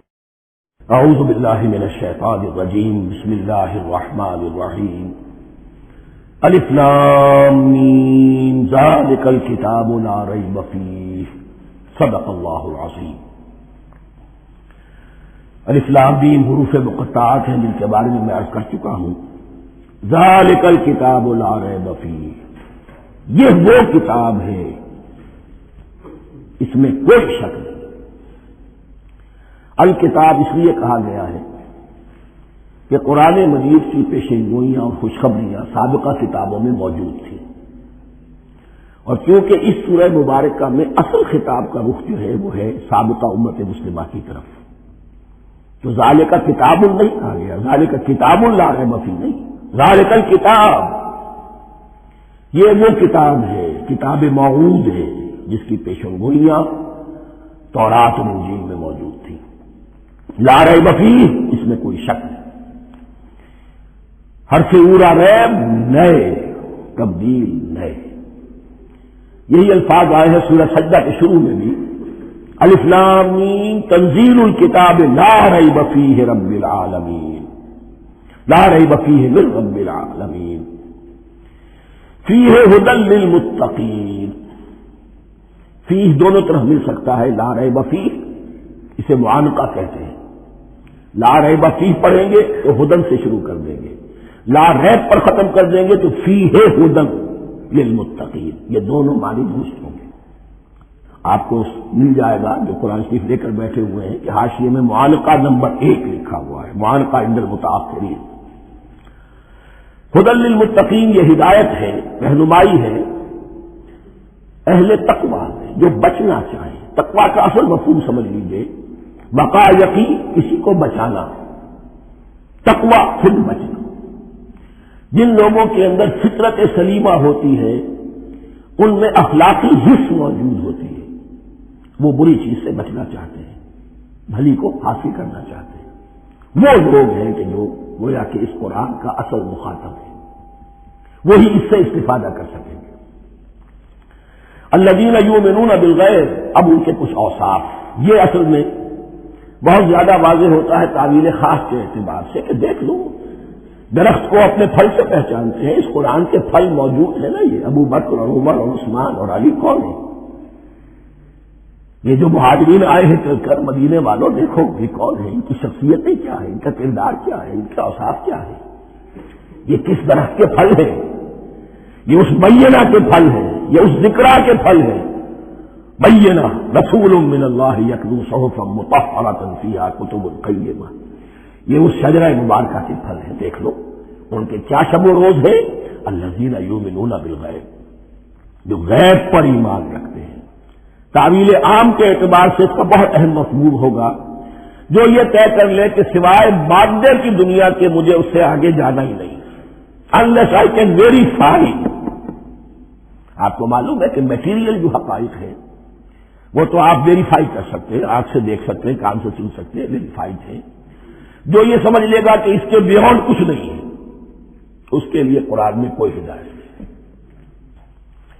ہدایت قرآنی کا نقطہ آغاز یہ ہے کہ انسان یہ سمجھ لے کہ جو اصل حقیقت ہے وہ مستور ہے، نگاہوں سے چھپی ہوئی ہے، سامنے جو کچھ نظر آ رہا ہے۔ ایک انگلستان کے بہت بڑے فلسفی کی کتاب کا عنوان ہے appearance and reality and appearance, برہنی کی کتاب۔ اپیئرنس جو کچھ نظر آ رہا ہے یہ حقیقت نہیں، حقیقت اس کے پیچھے ہے۔ اور کنفیوشس کا ایک جملہ ہے جو بہت بڑا حکیم اور فلسفی تھا چین کا، بہت بڑا حکیم اور فلسفی، اور ہو سکتا ہے کہ نبی ہو، واللہ عالم، ہم کہہ نہیں سکتے۔ اس کی تعلیم بڑی اخلاقی تعلیم ہے، اور اس کا جملہ سنیے، یہ یؤمنون بالغیب کی اس سے زیادہ صحیح تشریح ممکن نہیں۔ There are certain things, there's nothing more real than what cannot be seen, and there's nothing more certain than what cannot be heard. وہ حقائق جو آنکھوں سے نہیں دیکھے جا سکتے اور کانوں سے نہیں سنے جا سکتے، ان سے زیادہ یقینی اور واقعی حقائق اور کوئی نہیں۔ There's nothing more real than what cannot be seen, and there's nothing more certain than what cannot be heard. الذین یؤمنون بالغیب ویقیمون الصلاۃ، نماز قائم کرتے ہیں، ومما رزقناہم ينفقون، اور جو کچھ ہم نے انہیں دیا ہے اس میں سے خرچ کرتے ہیں، خیر میں، بھلائی میں، نیکی میں، ابناء نو کی حاجات کو رفع کرنے میں، لوگوں کی تکلیفیں دور کرنے میں، خود اللہ کے لیے، اللہ کی رضا جوئی کے لیے، اللہ کو قرض حسنہ دیتے ہوئے۔ والذین یؤمنون بما انزل الیک وما انزل من قبلک، اور وہ کہ جو ایمان رکھتے ہیں اس پر بھی جو آپ پر نازل کیا گیا ہے محمد صلی اللہ علیہ وسلم، اور اس پر بھی کہ جو آپ سے پہلے نازل کیا گیا۔ یہ بہت اہم الفاظ ہے، اس لیے کہ عام طور پر آج کل ہمارے ہاں یہ خیال پھیلا ہوا ہے کہ یہ تورات اور انجیل کے پڑھنے کا کوئی فائدہ نہیں، کوئی ضرورت نہیں، کوئی ضرورت نہیں کی حد تک تو شاید بات صحیح ہو، لیکن کوئی فائدہ نہیں، یہ بالکل غلط ہے۔ یہ ابتدا ہے قرآن کی، اس قدر اہتمام کے ساتھ کہا جا رہا ہے، ایمان صرف قرآن پر نہیں، اس پر بھی کہ جو اس سے پہلے نازل کیا گیا۔ اور سورہ نساء کی آیت، اور سورہ نساء نازل ہوئی کہیں جا کر سن 6 ہجری میں، یا ایھا الذین آمنوا آمنوا باللہ ورسولہ والکتاب الذی نزل علی رسولہ والکتاب الذی انزل من قبل۔ تو اس سے ایمان جو ہے تورات پر اور انجیل پر اور زبور پر اور صحف ابراہیم پر، اجمالی ایمان کی جو اہمیت ہے اس کو اچھی طرح سمجھ لیجیے۔ البتہ یہ ہے کہ چونکہ ہم سمجھتے ہیں اور جانتے ہیں کہ ان کتابوں میں تحریف ہو گئی ہے، لہذا ان کتابوں کی کوئی شے قرآن پر حجت نہیں ہوگی، جو چیز قرآن سے ٹکرائے گی ہم اس کو رد کر دیں گے، ان کتابوں کی کسی شے کو دلیل کے طور پر نہیں لائیں گے۔ لیکن جہاں قرآن مجید کی کسی بات کی نفی نہ ہو رہی ہو تو بہت سے حقائق ہمیں ان کتابوں ہی سے ملتے ہیں۔ انبیاء کے مابین جو زبانی ترتیب ہے، کرونالوجیکل آرڈر جو ہے، وہ تو ہمیں تورات سے ملتا ہے، قرآن میں تو نہیں۔ قرآن میں کبھی حضرت نوح کا ذکر بعد میں ہے، حضرت موسیٰ کا پہلے، وہاں تو کسی اور پہلو سے ترتیب آتی ہے، لیکن وہاں ہمیں تاریخ ملتی ہے ابراہیم کی، اسحاق کی، یعقوب کی، انبیاء بنی اسرائیل کی، موسیٰ کی، عیسیٰ کی، یہ ساری چیزیں۔ تو اس کی اہمیت جو ہے اس کو سمجھ لیجیے۔ والذین یؤمنون بما انزل الیک وما انزل من قبلک وبالآخرۃ هم یوقنون، آخرت پر وہ یقین رکھتے ہیں۔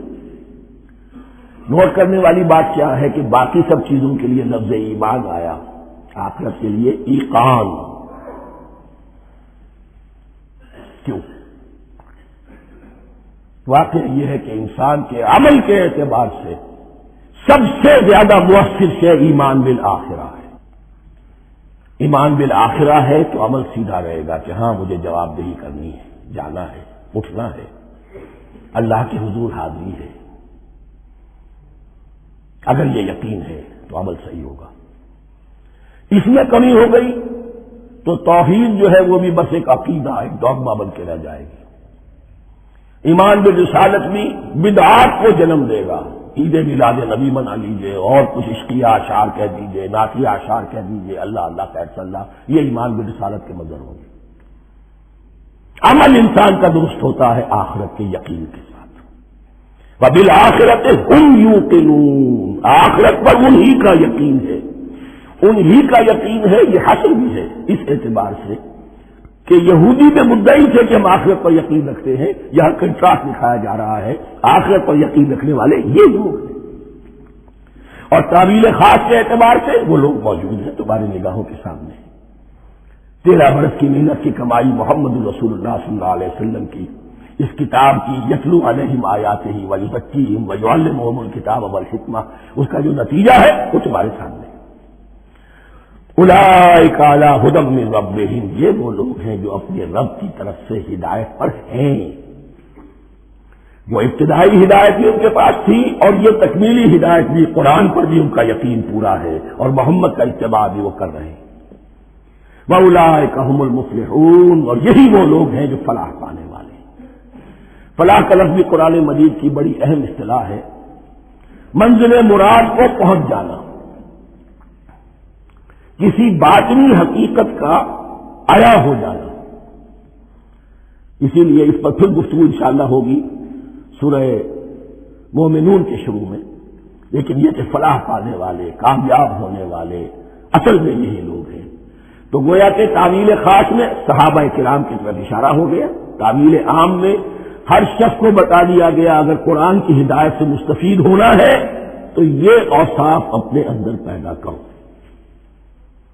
اب دوسرا گروہ،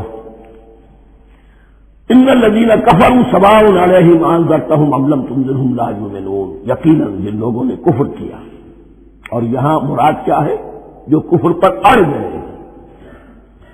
اس کو ہم تعویل عام میں نہیں لے سکتے، اس لیے کہ اگر تو ہم اس کو عام میں لے لیں گے تو اس کے معنی تو یہ ہوں گے جس شخص نے کسی وقت کفر کیا اب وہ ہدایت پر آ ہی نہیں سکتا، نہیں، یہ بات نہیں ہے۔ کوئی کفر میں ہے، وہ غالطے کی بنا پر ہے، عدم توجہی کی بنا پر ہے، حق اس پر واضح نہیں ہوا ہے اس لیے ہے، تو آپ اسے سمجھائیں گے، انذار و تبشیر سے اسے فائدہ ہو جائے گا، واضح و نصیحت سے اسے فائدہ ہو جائے گا۔ ایک وہ ہے کہ جو حق کو سمجھ کر، پہچان کر اور پھر اڑ گئے، ضد کی وجہ سے، ہر دھرمی کی وجہ سے، تعصب کی وجہ سے، تکبر کی وجہ سے، حسد کی وجہ سے۔ ان الذین کفروا، ایسے لوگوں کا معاملہ کیا ہے؟ سواء علیہم انذرتہم ام لم تنذرہم لا یؤمنون، برابر ہے ان کے لیے خواہ آپ انہیں سمجھائیں خواہ نہ سمجھائیں، ڈرائیں نہ ڈرائیں، انذار فرمائیں نہ کریں، لا یؤمنون، وہ ایمان لانے والے نہیں۔ وہی بات جو میں نے کہی تھی کہ سوتے کو جگایا جا سکتا ہے، جاگتے کو کیسے جگائیں؟ ختم اللہ علی قلوبہم وعلی سمعہم وعلی ابصارہم غشاوہ، ان کے دلوں پر اللہ نے مہر کر دی ہے۔ کیوں کر دی ہے؟ یہ ابتداء مہر نہیں ہوئی، جب حق کو پہچان کر انہوں نے رد کر دیا، اس کی پاداش میں، اس کی سزا کے طور پر۔ ختم اللہ علی قلوبہم، اللہ نے ان کے دلوں پر مہر کر دی ہے، وعلی سمعہم، اور ان کی سماعت پر بھی، وعلی ابصارہم غشاوہ، اور ان کی آنکھوں کے سامنے پردہ پڑ چکا ہے۔ یہ مضمون سورہ یاسین کے شروع میں پھر آئے گا بہت شرم و بست کے ساتھ۔ وَلَهُمْ عَذَابٌ عَظِيمٌ، اور ان کے لیے تو اب بہت بڑا عذاب ہے۔ یہ دوسرا گروہ ہو گیا، ایک رکوع میں دو کو سمیٹ لیا گیا، کل ابھی 7 آیتیں ہوئی ہیں۔ ایک وہ گروہ جس نے قرآن مجید کی دعوت سے صحیح صحیح استفادہ کیا، ان میں طلب ہدایت کا مادہ موجود تھا، ان کی فطرتیں سلیم تھیں، ان کے سامنے دعوت آئی، قبول کی، اور قرآن کے بتائے ہوئے راستے پر چلے، وہ گلے سرسبز ہیں، وہ شجرہ قرآنی کے نہایت مبارک اور مقدس، وہ اس کے پھل ہیں۔ ایک گروہ وہ ہے جس نے حق کو پہچانا لیکن اس کو رد کر دیا اپنے تعصب یا ہٹ ڈرنے کی وجہ سے۔ ان کا ذکر آ گیا بہت اختصار کے ساتھ، اس لیے کہ ان کا ذکر آپ کو بہت تفصیل سے مکی صورتوں میں ملے گا۔ اب آیا تیسرا گروہ، وَمِنَ النَّاسِ، اور لوگوں میں کچھ ایسے بھی ہیں، مَن يَقُولُ آمَنَّا بِاللَّهِ وَبِالْيَوْمِ الْآخِرِ وَمَا هُم بِمُؤْمِنِينَ، جو کہتے تو یہ ہے کہ ہم ایمان رکھتے ہیں اللہ پر بھی اور یوم آخر پر بھی، مگر وہ حقیقت میں مومن نہیں ہے۔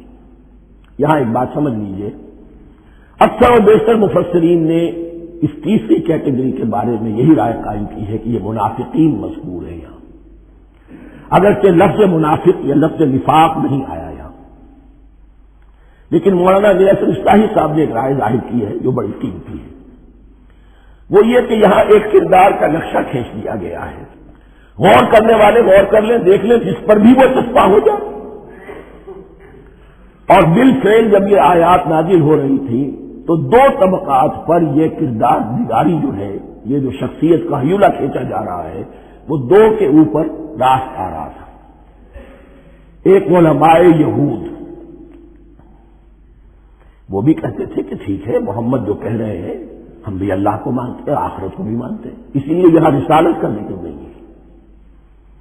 بھئی ہم محمد ہی کو نہیں مانتے نا صلی اللہ علیہ وسلم، باقی اگر 1.25 نبی آئے ہیں تو باقی 1.25 کو تو ہم مانتے ہیں، ایک محمد کو نہیں مانا، ایک عیسیٰ کو نہیں مانا، بس تو ہمیں بھی مانا جانا چاہیے کہ ہم بھی مسلمان ہیں۔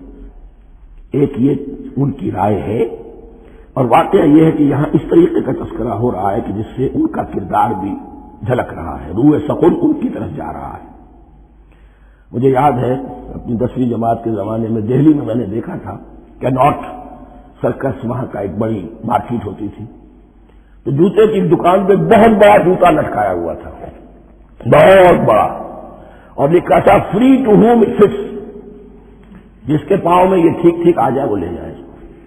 تو یہ free to whom it fits ہے، ایک کردار ہے، اب یہ کردار جس کے اوپر بھی فٹ بیٹھ جائے، ان میں یقیناً زیادہ تو غلبہ یہی ہے جو مفسرین کی رائے ہے، منافقین کا معاملہ جو ہو رہا ہے، لیکن یہ کردار بعین نہیں فٹ بیٹھ رہا ہے یہود کے علماء پر۔ اور یہ بھی نوٹ کر لیجئے کہ جو مدینہ منورہ میں نفاق کا جو پودا پروان چڑھا ہے، بلکہ پودا نہیں کہنا چاہیے، جھاڑ جھکاڑ جو پروان چڑھا ہے، وہ یہودیوں کے زیر اثر ہے۔ جیسے جنگل کے اندر بڑے بڑے درخت بھی ہوتے ہیں اور اندر جو ہے نیچے جھاڑیاں بھی ہوتی ہیں، تو یہ نفاق کا جھاڑ جھکاڑ جو ہے وہ یہودی علماء کا جو پودا تھا وہ بڑا تھا، اس میں کوئی شک نہیں، اس کے سائے میں پروان چڑھا ہے۔ ان دونوں میں معنوی ربط بھی ہے۔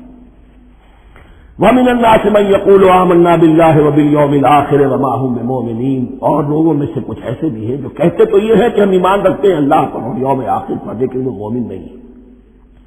يُخَادِعُونَ اللَّهَ وَالَّذِينَ آمَنُوا وَمَا يَخْدَعُونَ إِلَّا أَنفُسَهُمْ، وہ دھوکہ دینے کی کوشش کر رہے ہیں اللہ کو اور اہل ایمان کو۔ لیکن یخادعون جو ہے یہ باب مفعلہ ہے، باب مفعلہ میں کشمکش ہوتی ہے، کشاکش ہوتی ہے، لہذا ترجمہ میں نے کیا، کوشش کر رہے ہیں۔ وما یخدعون الا انفسهم، یہ ثلاثی مجرد میں آ گیا، اور نہیں دھوکہ دے رہے مگر صرف اپنے آپ کو، یہ یقینی ہے اپنے آپ کو تو دھوکہ دے رہے ہو، لیکن یہ کہ اللہ اس کے رسول کو، اللہ اور اہل ایمان کو دھوکہ نہیں دے سکتے۔ سورہ نساء کی آیت نمبر 142 میں یہ کھل کر منافقین کے بارے میں یہی الفاظ آئے ہیں، ان المنافقین یخادعون اللہ وہو خادعهم، یقیناً منافقین جو ہے وہ اللہ کو دھوکہ دینے کی کوشش کر رہے ہیں اور اللہ انہیں دھوکہ دے رہا ہے۔ فی قلوبہم مرض، ایک لفظ اور رہ گیا، وما یشعرون، انہیں اس کا شعور نہیں ہے۔ یہ بہت اچھی طرح نوٹ کر لیجیے، منافقین کی بھی اکثریت وہ تھی جنہیں اپنے نفاق کا شعور نہیں تھا، وہ اپنے کہیں سمجھتے تھے اپنے آپ کو مسلمان، وہ کہتے تھے یہ بے وقوف لوگ ہیں، محمد رسول اللہ کے بارے میں کہتے تھے یہ خام خواہ جو ہے انہوں نے لڑائی بھڑائی مول لے لی ہے اہل مکہ کے ساتھ، کیا ضرورت ہے، امن کے ساتھ جو ہے بات کرنی چاہیے۔ وہ سمجھتے تھے کہ ہم خیر خواہ ہیں، ہم بھلی بات کہہ رہے ہیں، یہ بے وقوف لوگ ہیں، دیکھتے نہیں کہ کس سے ٹکرا رہے ہیں، ہاتھ میں اسلحہ نہیں ہے اور لڑائی کے لیے جا رہے ہیں، تو بے وقوف تو یہ ہے۔ لیکن وہ سمجھتے تھے کہ ہم تو بڑے مخلص ہیں، ہم مصلح ہیں، تو ما یشعرون بہت ضروری ہے۔ بعض لوگ منافق ایسے بھی تھے کہ جو اسلام میں داخل ہی ہوتے تھے دھوکہ دینے کی خاطر، اور ان پہ پہلے دن سے واضح ہوتا تھا کہ ہم مسلمان نہیں ہیں، ہم نے اسلام کا لبادہ اوڑھا ہے صرف دھوکے کے لیے۔ اس کا ایک ذکر سورہ آل عمران میں آئے گا، لیکن اکثر و بیشتر منافقین دوسری طرح کے تھے جنہیں اپنے نفاق کا شعور حاصل نہیں تھا۔ فی قلوبہم مرض، ان کے دلوں میں ایک روگ ہے، بیماری ہے۔ یہ روگ اور بیماری کیا ہے؟ ایک لفظ میں اس کو تعبیر کیا جائے، کردار کی کمزوری، ویکنیس آف کیریکٹر۔ ایک شخص وہ ہوتا ہے کہ جو سمجھتا ہے یہ حق ہے، حق کے بعد آباد، اب جو ہو سو ہو۔ ایک حق کو حق پہچان کر رد کر دیتا ہے وہ کافر ہو گیا۔ ایک حق کو حق پہچان کر آیا تو صحیح، لیکن ویکنس آف کریکٹر کی وجہ سے قوت ارادی کمزور ہے، آخرت بھی چاہتے ہیں، دنیا کو بھی ہاتھ سے دینے کو تیار نہیں، یہاں کا بھی کوئی نقصان تک نہ ہو اور آخرت کا بھی سارا بلا میں مل جائے۔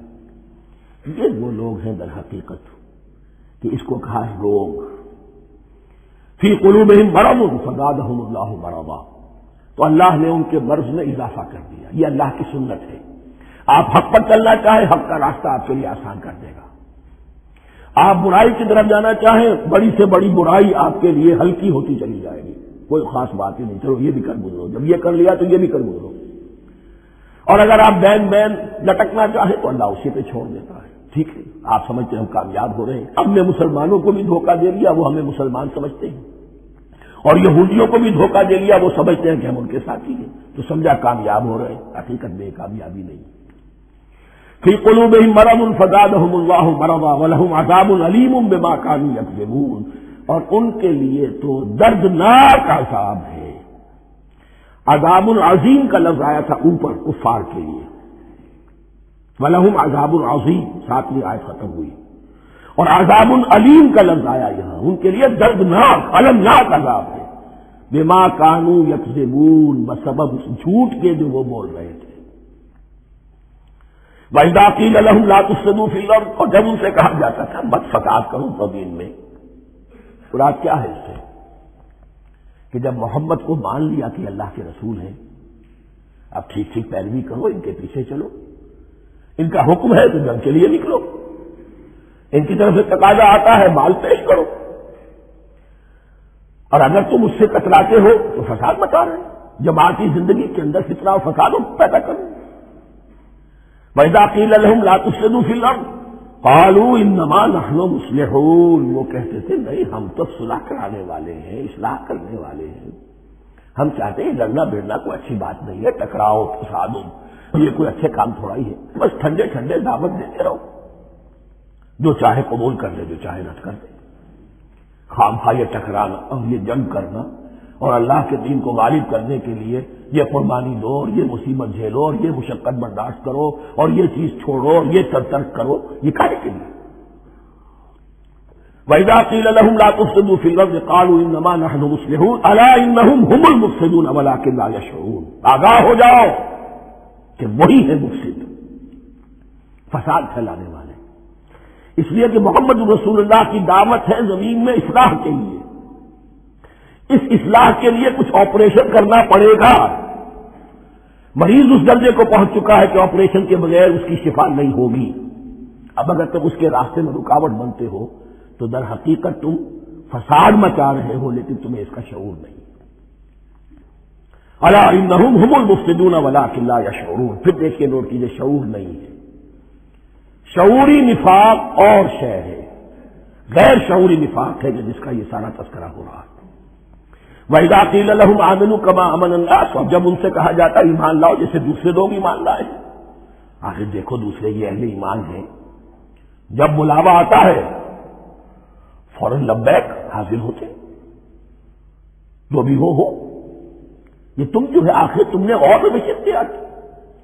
وَإِذَا قِيلَ لَهُمْ آمِنُوا كَمَا آمَنَ النَّاسُ قَالُوا أَنُؤْمِنُ كَمَا آمَنَ السُّفَهَاءُ، وہ کہتے ہیں کہ کیا ہم ایمان لائے جیسے یہ بے وقوف لوگ ایمان لائے، انہیں تو اپنے نفع کی فکر، نہ نقصان کی فکر، نہ خطرات کا کوئی خیال، نہ اندیشوں کا کوئی گمان، جان جائے مال جائے، اولاد کو چھوڑ دیں، گھر بار چھوڑ کے آ گئے ہیں، ان سے بڑے بے وقوف کون ہوں گے؟ بال بچے چھوڑ آئے ہیں کفار مکہ کے رحم و کرم پر، سرداران قریش جو چاہے ان کے ساتھ کریں، تو یہ تو بے وقوف لوگ ہیں۔ آج کل آپ کہتے ہیں ایسے ہی لوگوں کو فینیٹکس ہیں، یہ فینیٹکس ہے، دیکھ بھال کر چلنا چاہیے، دائیں بائیں دیکھ کر چلنا چاہیے، نفع نقصان کا خیال کر کے چلنا چاہیے، چاہے حق ہے ٹھیک ہے، لیکن بہرحال اپنی مصلحتوں کو بھی اور اپنی اہل و عیال کی مصلحتوں کو بھی دیکھنا چاہیے۔ یہ لوگ تو معلوم ہوتا ہے کہ بالکل دیوانے ہو گئے، فینیٹکس ہو گئے۔ وَإِذَا قِيلَ لَهُمْ آمِنُوا كَمَا آمَنَ النَّاسُ قَالُوا أَنُؤْمِنُ كَمَا آمَنَ السُّفَهَاءُ أَلَا إِنَّهُمْ هُمُ السُّفَهَاءُ وَلَٰكِن لَّا يَعْلَمُونَ آگاہ ہو جاؤ کہ وہی بے وقوف ہیں لیکن انہیں علم نہیں ہے۔ وہ صادق الایمان جو ایمان کی ہر تقاضے کو پورا کرنے کے لیے ہر وقت حاضر ہیں، ان سے بڑا عقل مند کوئی نہیں، ان سے بڑا سمجھدار کوئی نہیں۔ انہوں نے یہ جان لیا ہے کہ اصل زندگی آخرت کی زندگی ہے، یہ نہیں ہے، یہ تو عارضی ہے، کل نہیں آج ختم ہو جائے، آج نہیں ابھی ختم ہو جائے، کیا فرق پڑے گا؟ جانا تو ہے، اب نہیں تو کل، کل نہیں تو پرسوں، جانا تو ہے۔ تو عقل تو ان کے اندر ہے۔ الا انہم هم السفہاء ولکن لا یعلمون واذا لقوا الذین آمنوا قالوا آمنا، اور جب یہ ملتے ہیں ان سے جو اہل ایمان ہیں تو کہتے ہیں ہم بھی ایمان رکھتے ہیں۔ اب یہ ان دونوں پر آئے گا۔ عام جو یہودی تھے وہ بھی کہتے تھے کہ ہم بھی تو آخر اللہ کو مانتے ہیں، آخرت کو مانتے ہیں، اور منافق تو تھے ہی جو رسول کو بھی مانتے تھے۔ وَإِذَا خَلَوْا إِلَىٰ شَيَاطِینِهِمْ، اور جب یہ اپنے شیطانوں کے پاس خلوت میں ہوتے ہیں، اور یہاں شیاطین سے مراد ہے اہل کتاب یہود کے علماء، ان کے سردار، یا عبداللہ ابن ابی جو منافقین مدینہ کا سردار تھا۔ اگر وہ کبھی ملامت کرتا ہے دیکھو تم تو معلوم ہوتا ہے بالکل مسلمانوں میں شامل ہی ہو گئے پوری طرح سے، تمہیں کہا ہو گیا تم ہر بات مان رہے ہو۔ اب انہیں یہ کچھ نہ کچھ اپنی وفاداری کا یقین دلانے کے لیے کہنا پڑتا تھا، نہیں ہم انہیں بیوقوف بنا رہے ہیں، ہم ان سے ذرا تمسخر کر رہے ہیں، ہم ہیں آپ کے ساتھ ہی، آپ فکر نہ کریں۔ اسی لیے یہ دو منہ ہونا، نفق کہتے ہیں سرنگ کو جس کے دو دروازے ہوتے ہیں، باقی زیر زمین ہے۔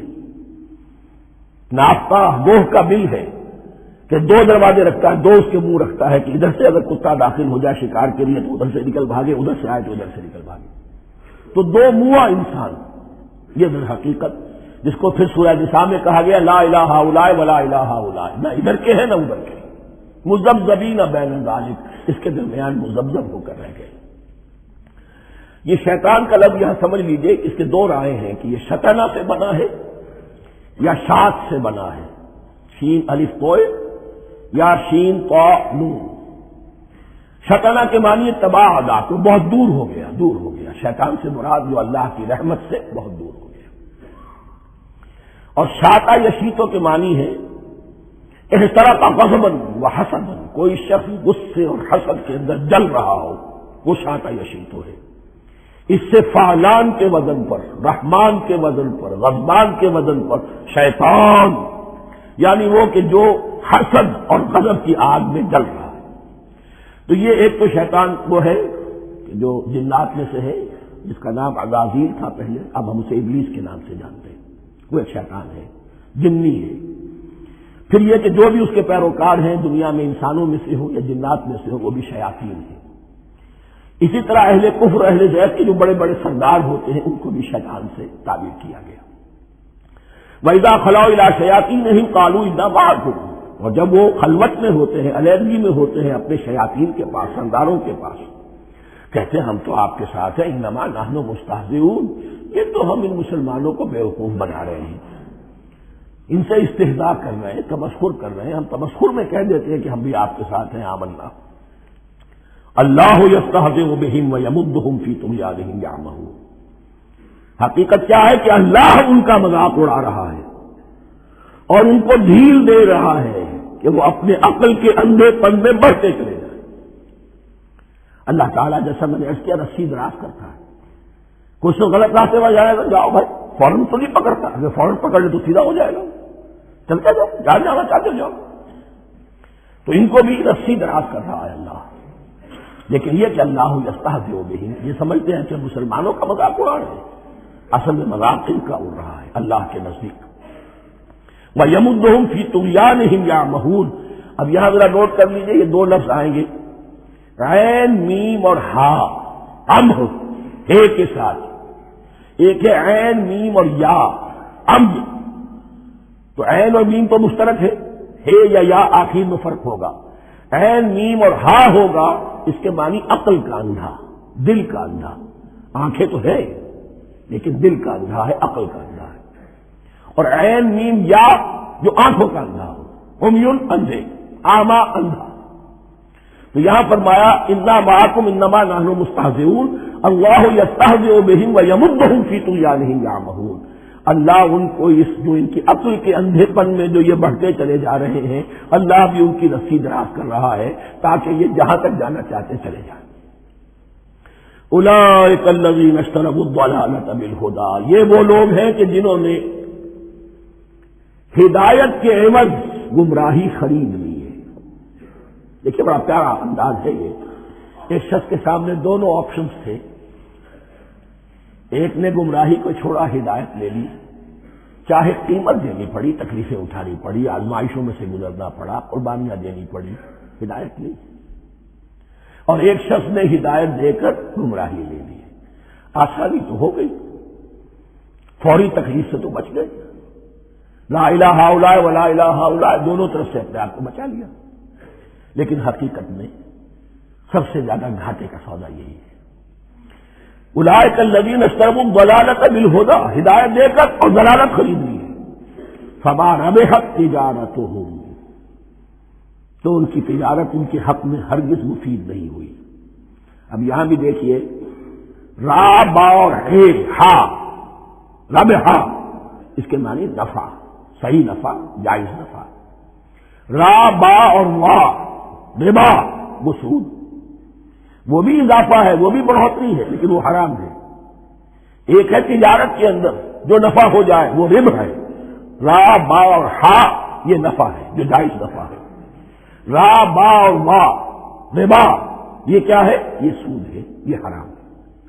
را اور با مشترک ہے، آگے ہا آگے اور با اس کا فرق ہے۔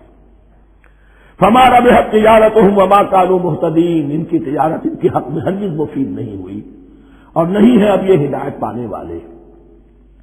مثلہم، اب یہاں دو تمثیلیں آ رہی ہیں بڑی پیاری۔ پہلی تمثیل ہے کفار کے بارے میں، دوسری تمثیل ہے یہ بین والے لوگوں کے بارے میں۔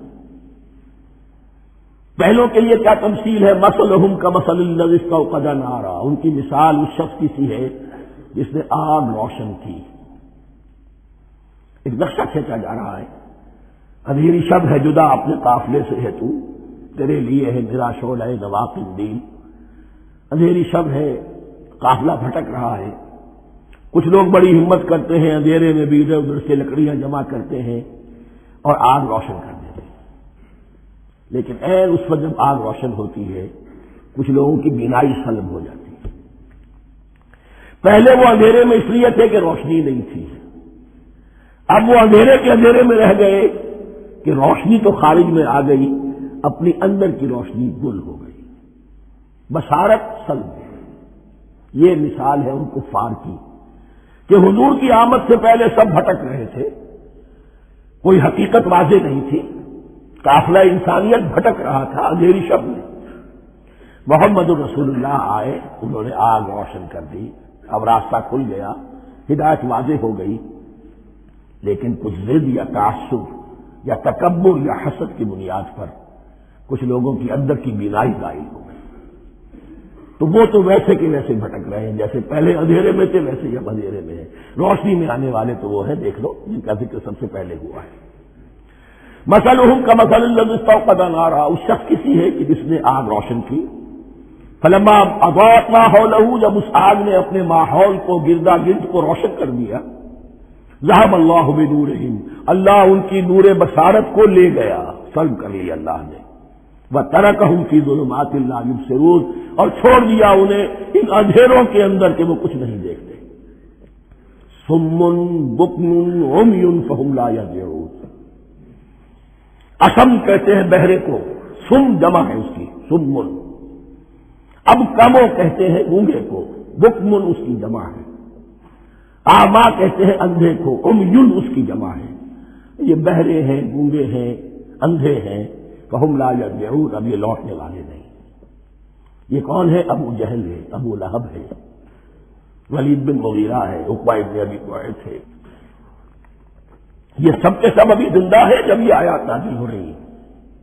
ابھی تو غزوہ بدر ہوگا سن 2 ہجری میں، اور اس میں یہ سب جو ہے واصل جہنم ہوں گے، ابھی تک تو ہے۔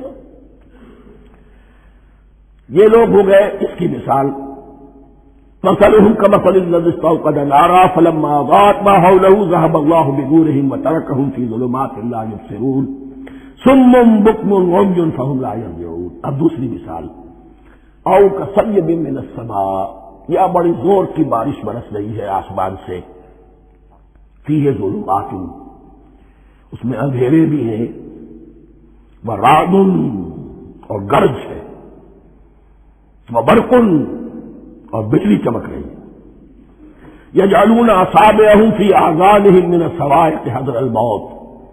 کچھ لوگ ہیں کہ جو اپنی انگلیاں اپنے کانوں کے اندر ٹھوسے ہوئے ہیں کہ وہ جو کڑک ہے اس سے ان کی جانیں نہ نکل جائے، موت نہ آ جائے. کڑکا ایسا ہے کہ اس کڑکے سے بچنے کے لیے اپنی انگلیاں اپنے کانوں میں ٹھوس رکھی ہیں، حذر الموت، موت کے خوف سے.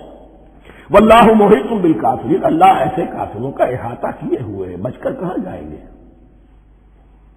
یکاد البرق یخطف ابصارهم، قریب ہے کہ بجلی ان کی نگاہوں کو لے جائے، ان کی بینائی کو سلب کر لے. کلما اضاء لهم، لیکن ہوتا کیا ہے، جب ذرا روشنی ہوئی تو چل لیے. مشوا فیہ، بجلی چمکی، کچھ نظر آ گیا دائیں بائیں تو کچھ تھوڑا سا چل لیے. وَإِذَا أَظْلَمَ عَلَيْهِمْ، اور جب تاریکی ان پر طاری ہو گئی، قاموا، کھڑے کے کھڑے رہ گئے. یہ نقشہ ہے ان کا کہ ایک طرف بارش ہو رہی ہے، قرآن مجید ہے، آسمان سے نازل ہو رہا ہے، یہ ماہ مبارکہ ہے، یہ کتاب مبارک ہے، لیکن یہ کہ اس کے ساتھ کڑکے ہیں، گرج ہے، کفر سے مقابلہ ہے، کفر کی طرف سے دھمکیاں ہیں، اندیشے ہیں، خطرات ہیں، امتحانات ہیں، آزمائشیں ہیں. ذرا کہیں حالات کچھ بہتر ہوئے، کچھ جسے بریدنگ سپیس کہتے ہیں ملی تو تھوڑا سا چلیے، ہم بھی مسلمان ہیں، کوئی خاص موقع نہیں ہے، کسی جنگ کے لیے بلایا نہیں جا رہا ہے تو بڑھ چڑھ کے باتیں کر رہے ہیں، اپنے ایمان کا اظہار بھی کر رہے ہیں. جیسے ہی کوئی آزمائش آئی چھٹک کر کھڑے کے کھڑے رہ گئے. وَلَوْ شَاءَ اللَّهُ لَذَهَبَ بِسَمْعِهِمْ وَأَبْصَارِهِمْ، اللہ چاہتا تو ان کی سماعت اور بصارت کو بھی سلب کر لیتا، لیکن اللہ کا قانون یہی ہے، جو جہاں رہنا چاہے اس نے آزادی ارادہ دی ہے انسان کو. تم اگر مومن صادق بن کر رہنا چاہتے ہو اس کو آسان کر دے گا تمہارے لیے. تم نے اپنے تعصب کی وجہ سے، اپنے تکبر کی وجہ سے کفر کا راستہ اختیار کیا، اللہ اسی کو کھول دے گا. تم بیچ میں لٹکنا چاہتے ہو، لٹکتے رہو. اللہ تعالیٰ جو ہے جبرن کسی کو نہ حق پہ لائے گا، نہ جبرن کسی کو باطل پر لے کر جائے گا. اس لیے کہ جبر اگر ہو تو پھر امتحان کا معاملہ ختم، پھر جزا و سزا بیکار ہے، غیر منطقی ہے، غیر معقول ہے. ان اللہ علی کل شیء قدیر، یقیناً اللہ تعالیٰ ہر چیز پر قادر ہے. یہ دو رکوع اس اعتبار سے کہ انسانی شخصیتوں کا سمجھنا، اور جیسا کہ میں نے عرض کیا تعبیر عام ذہن میں رکھیے، جب بھی کبھی کوئی دعوت حق اٹھے گی، اگر وہ واقعتاً کل کے کل حق کی دعوت ہے اور اس میں انقلابی رنگ ہے کہ باطل سے پنجہ آزمائی کرنی ہے، باطل کو نیچا دکھانا ہے، آپ کا غلبہ کرنا ہے، تو یہ تین قسم کے افراد لازماً ہمیشہ وجود میں آ جائیں. ان کو پہچاننا، ان کے کردار کی جو اصل جو اس کے پیچھے پس منظر ہے اس کو جاننا بہت ضروری ہے. اب جو تیسرا رکوع آ رہا ہے سورہ بقرہ کا، اس میں قرآن کی دعوت کا خلاصہ ہے. قرآن کیا ماننے کی دعوت دیتا ہے، اس کی پکار کیا ہے. جیسا کہ میں عرض کر چکا ہوں، 2/3 قرآن پہلے نازل ہو چکا ہے، پس منظر میں ہے. ہمارے لیے اس ترتیب مصحف کے اعتبار سے وہ قرآن بعد میں آئے گا، ترتیب نزولی کے اعتبار سے وہ پس منظر میں موجود ہے. لیکن چونکہ یہاں پر مصحف کے اندر یہاں سے آغاز کیا جا رہا ہے، لہذا اس کا خلاصہ جو ہے لب لباب یہ ایک رکوع میں، اور قرآن کے فلسفے کا اور اس کے بعد نہایت ہی اہم جو موضوعات ہیں اور مسائل ہیں ان کا ذکر پھر چوتھے رکوع میں. ابھی ہم تیسرا رکوع پڑھ رہے ہیں. یا ایھا الناس اعبدوا ربکم الذی خلقکم والذین من قبلکم لعلکم تتقون، اے لوگو بندگی اختیار کرو اپنے اس رب کی، اپنے اس مالک کی جس نے تمہیں پیدا کیا، اور نہ صرف تم کو پیدا کیا، تم سے پہلے جتنے لوگ گزرے انہیں بھی پیدا کیا تاکہ تم بچ سکو۔ یہ قرآن کی دعوت کا خلاصہ ہے، اور یہ نوٹ کر لیجئے، یہ تمام انبیاء اور رسول کی دعوت یہی تھی۔ اب جب پڑھیں گے سورہ اعراف پڑھیں گے، سورہ شعراء پڑھیں گے، ایک ایک کا نام لے کر ان اعبدوا اللہ واطیعون، ہر رسول کی دعوت یہ تھی اللہ کی بندگی کرو، میری اطاعت کرو۔ یا قوم اعبدوا اللہ ما لکم من الہ غیرہ، اے میری قوم کے لوگوں اللہ کی بندگی کرو، تمہارا کوئی الہ اور معبود اس کے سوا نہیں ہے۔ پھر روح قرآن یہی عبادت رب انسان کی تخلیق کی غایت ہے، وما خلقت الجن والانس الا لیعبدون، ہم نے جنوں اور انسانوں کو پیدا ہی صرف اس لیے کیا ہے کہ ہماری بندگی کریں۔ لیکن یہاں ایک فرق بہت بڑا ہے، تمام رسولوں کی دعوت یہی ہے، محمد رسول اللہ کی بھی یہی ہے، لیکن بڑا فرق کیا ہے؟ باقی تمام رسولوں کی دعوت آپ کو ملے گی یا قوم، اے میری قوم کے لوگوں، یہاں ہے یا ایھا الناس، اے بنی آدم، اے بنی نوع انسان۔ معلوم ہوا کہ تمام رسول حضور سے پہلے صرف اپنی اپنی قوموں کی طرف آئے ہیں، پہلے اور آخری اور کامل رسول ہیں اللہ کے محمد صلی اللہ علیہ وسلم، جن کی دعوت آفاقی ہے۔ یا ایھا الناس، یا قوم نہیں، یا ایھا الناس اعبدوا ربکم الذی خلقکم والذین من قبلکم۔ اس میں دلیل بھی آ گئی کہ عام طور پر لوگ جو ہے غلط راستے پر اس دلیل سے جمے رہتے ہیں کہ ہمارے آباء و اجداد کا راستہ یہی تھا۔ تو بھائی جیسے تم مخلوق ہو ایسے وہ بھی تو مخلوق تھے، جیسے تم خطا کر سکتے ہو وہ بھی تو خطا کر سکتے تھے۔ لہذا یہ نہ دیکھو کہ آباء و اجداد کا راستہ کیا تھا، دیکھو یہ کہ حق کیا ہے، لعلکم تتقون، تاکہ تم بچ جاؤ، دنیا میں افراط و تفریط کے دھکوں سے بچ جاؤ گے، آخرت میں اللہ کے عذاب سے بچ جاؤ گے۔ ان دونوں سے اگر بچنا ہے تو اللہ کی بندگی کی روش اختیار کرو۔ اچھا کس رب کی؟ الذی جعل لکم الارض فراشا والسماء بناء، جس نے تمہارے لیے زمین کو فرش بنا دیا اور آسمان کو چھت بنا دیا۔ وانزل من السماء ماء، اور آسمان سے پانی برسایا، فاخرج به من الثمرات رزقا لکم، اور پھر اس پانی کے ذریعے سے زمین سے میووں کی شکل میں، پیداوار کی شکل میں تمہارے لیے رزق اگایا۔ فلا تجعلوا للہ اندادا وانتم تعلمون، تو ہرگز نہ اللہ کا مد مقابل کسی کو ٹھہراؤ جانتے بوجھتے۔ وانتم تعلمون کا ایک مطلب یہ بھی ہے کہ تم بھی مانتے ہو کہ اس کائنات کا خالق اللہ کے سوا کوئی نہیں۔ اہل عرب بھی مانتے تھے، جو ان کے دیوی دیوتا تھے وہ سمجھتے تھے کہ یہ اللہ کے اوتار ہیں، یا اللہ کے ہاں بہت یہ پسندیدہ ہیں، اللہ کے محبوب ہیں، اس کے اولیاء ہیں، اس کی بیٹیاں ہیں، لہذا یہ شفاعت کریں گے تو ہمارا بیڑا پار ہو جائے گا۔ ورنہ خالق وہ مانتے تھے اللہ ایک ہی ہے۔ جب تم یہ مانتے ہو کائنات کا خالق ایک، مدبر ایک، تو اب کسی کو اس کا مد مقابل نہ بناؤ۔ انداز ضد کی جمع ہے، لا ضد لہ ولا ند لہ، اللہ کا کوئی مد مقابل نہیں۔ اس میں یہاں تک بات ہے کہ حضور اس درجے، اس توحید کی باریکیوں تک پہنچا کر گئے ہیں اس امت کو کہ کسی صحابی نے ایسے ہی کہہ دیا ما شاء اللہ و ما شئت، جو اللہ چاہے اور جو آپ چاہیں۔ حضور نے فوراً ٹوک دیا اجعلتنی للہ ندا، کیا تو نے مجھے اللہ کا مد مقابل بنا دیا ہے؟ اس کائنات میں مشیت صرف ایک کی چلتی ہے، کسی اور کی مشیت اس کی مشیت کے تابع پوری ہو جائے،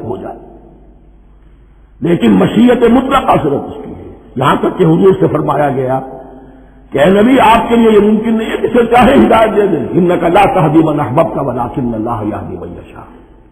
اگر یہ اختیار میں ہوتا تو ابو طالب دنیا سے بغیر ایمان لائے نہ جاتے۔ فلا تجعلوا للہ اندادا وانتم تعلمون۔ اب ان دو آیتوں میں تو یوں سمجھیے توحید نظری بھی اور توحید عملی بھی۔ توحید عملی کیا ہے؟ بندگی صرف اسی کی ہو۔ اب آیا ہے رسالت کا معاملہ، وَإِن كُنتُمْ فِي رَيْبٍ مِّمَّا نَزَّلْنَا عَلَىٰ عَبْدِنَا، اگر تمہیں رسالت محمدی پر شک ہے صلی اللہ علیہ وسلم، اس کے کیا معنی ہے؟ کہ تمہیں اس قرآن کے بارے میں شک ہے جو ہم نے اپنے بندے پر نازل کیا ہے۔ اگر ہے شک فی الواقع، وَإِن كُنتُمْ فِي رَيْبٍ، اگر تمہیں واقعتاً شک ہے مما نزلنا علی عبدنا، اس پر جو ہم نے اپنے بندے پر نازل فرمایا ہے، فَأْتُوا بِسُورَةٍ مِّن مِّثْلِهِ، تو لے آؤ اس جیسی ایک ہی صورت۔ یہ ہم کل پوری تفصیل سے دیکھ چکے ہیں کہ برسبیل تنزل یہاں پہنچے ہیں۔ پہلے 2 آیتیں میں نے آپ کو سنائی تھی، اس میں پورے قرآن کی مثال لانے کا چیلنج کیا گیا۔ پھر ایک آیت سنائی جس میں 10 صورتیں ہی لے آؤ۔ اب آخری درجے میں ایک صورت ہی بنا لاؤ، اور ایک صورت تو سورۃ العصر کے مساوی بھی ہو سکتی تھی، سورۃ الکوثر کے مساوی بھی ہو سکتی تھی۔ وَادْعُوا شُهَدَاءَكُم مِّن دُونِ اللَّهِ إِن كُنتُمْ صَادِقِينَ، اور بلا لو اپنے سارے مددگاروں کو اللہ کے سوا، جن ہو انس ہو، اس لیے کہ قریش کا خیال یہ تھا کہ جو شعراء ہوتے ہیں ان کے پاس جن ہوتے ہیں، وہ جن انہیں سکھاتے ہیں، ورنہ عام آدمی تو یہ شعر نہیں کہہ سکتا۔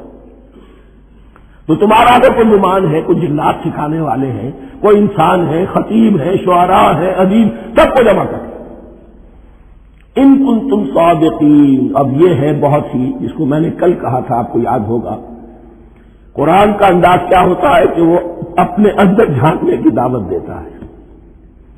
یہ گویا کہ آنکھوں میں آنکھیں ڈال کر یہ کہا جا رہا ہے کہ حقیقت میں تمہیں کوئی شک نہیں ہے، یہ تم بات بنا رہے ہو صرف۔ اگر واقعتاً شک ہے تو آؤ میدان میں، حقیقت یہ ہے کہ تمہیں شک نہیں ہے۔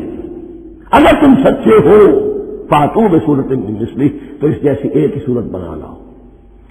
فَإِن لَّمْ تَفْعَلُوا، اب ذرا انداز دیکھیے تحدی کا اور چیلنج کا۔ پھر اگر تم یہ نہ کر پاؤ، وَلَن تَفْعَلُوا، اور ہرگز نہیں کر سکو گے، یہ چیلنج کون دے سکتا ہے؟ اللہ کے سوا کوئی نہیں دے سکتا۔ یہ انداز کسی کتاب کا نہیں ہے، ذالک الکتاب لا ریب فیہ، یہ کسی کا نہیں ہے۔ فَإِن لَّمْ تَفْعَلُوا وَلَن تَفْعَلُوا، پھر اگر تم نہ کر پاؤ اور تم ہرگز نہیں کر پاؤ گے، فَاتَّقُوا النَّارَ الَّتِي وَقُودُهَا النَّاسُ وَالْحِجَارَةُ، تو ڈرو اس آگ سے جس کا ایندھن بنے گے انسان اور پتھر۔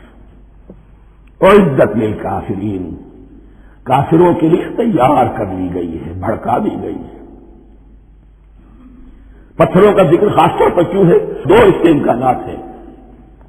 آپ کو معلوم ہے کہ وہ جو پتھر کا کوئلہ ہوتا ہے اس کی آگ بڑی سخت ہوتی تھی، عام جو ہمارا یہ لکڑی کا کوئلہ ہوتا ہے اس کے مقابلے میں۔ اور دوسرے یہ بھی کہ چونکہ انہوں نے جو معبود تراش رکھے تھے وہ پتھر کے ہوتے تھے، تمہارے ساتھ ہی تمہارے ان معبودوں کو بھی جھونکا جائے گا، وہ بھی جلیں گے، تاکہ تمہاری حسرت کے اندر اضافہ ہو۔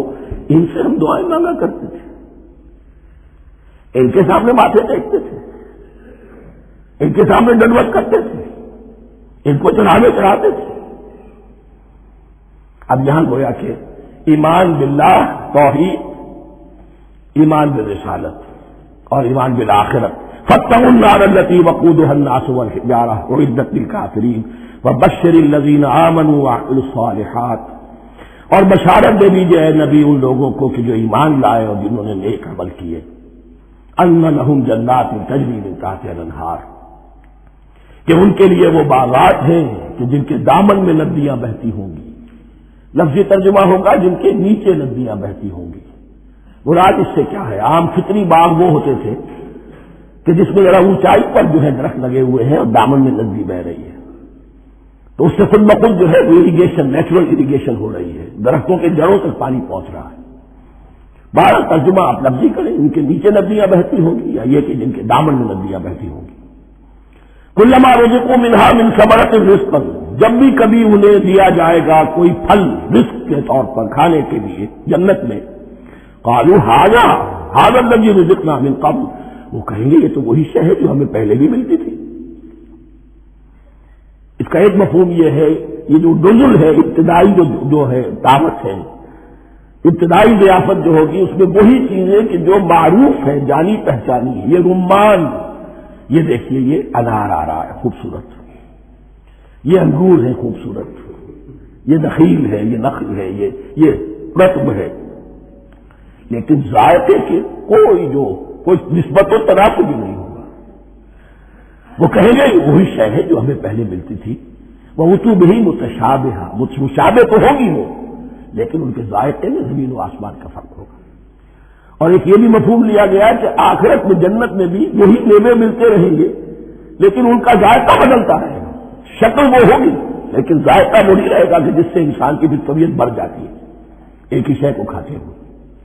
وَلَهُمْ فِيهَا أَزْوَاجٌ مُطَهَّرَةٌ، اور ان کے لیے ہوں گے اس میں بہت ہی پاک باز، نہایت پاک کی ہوئی بیویاں ہوں گی۔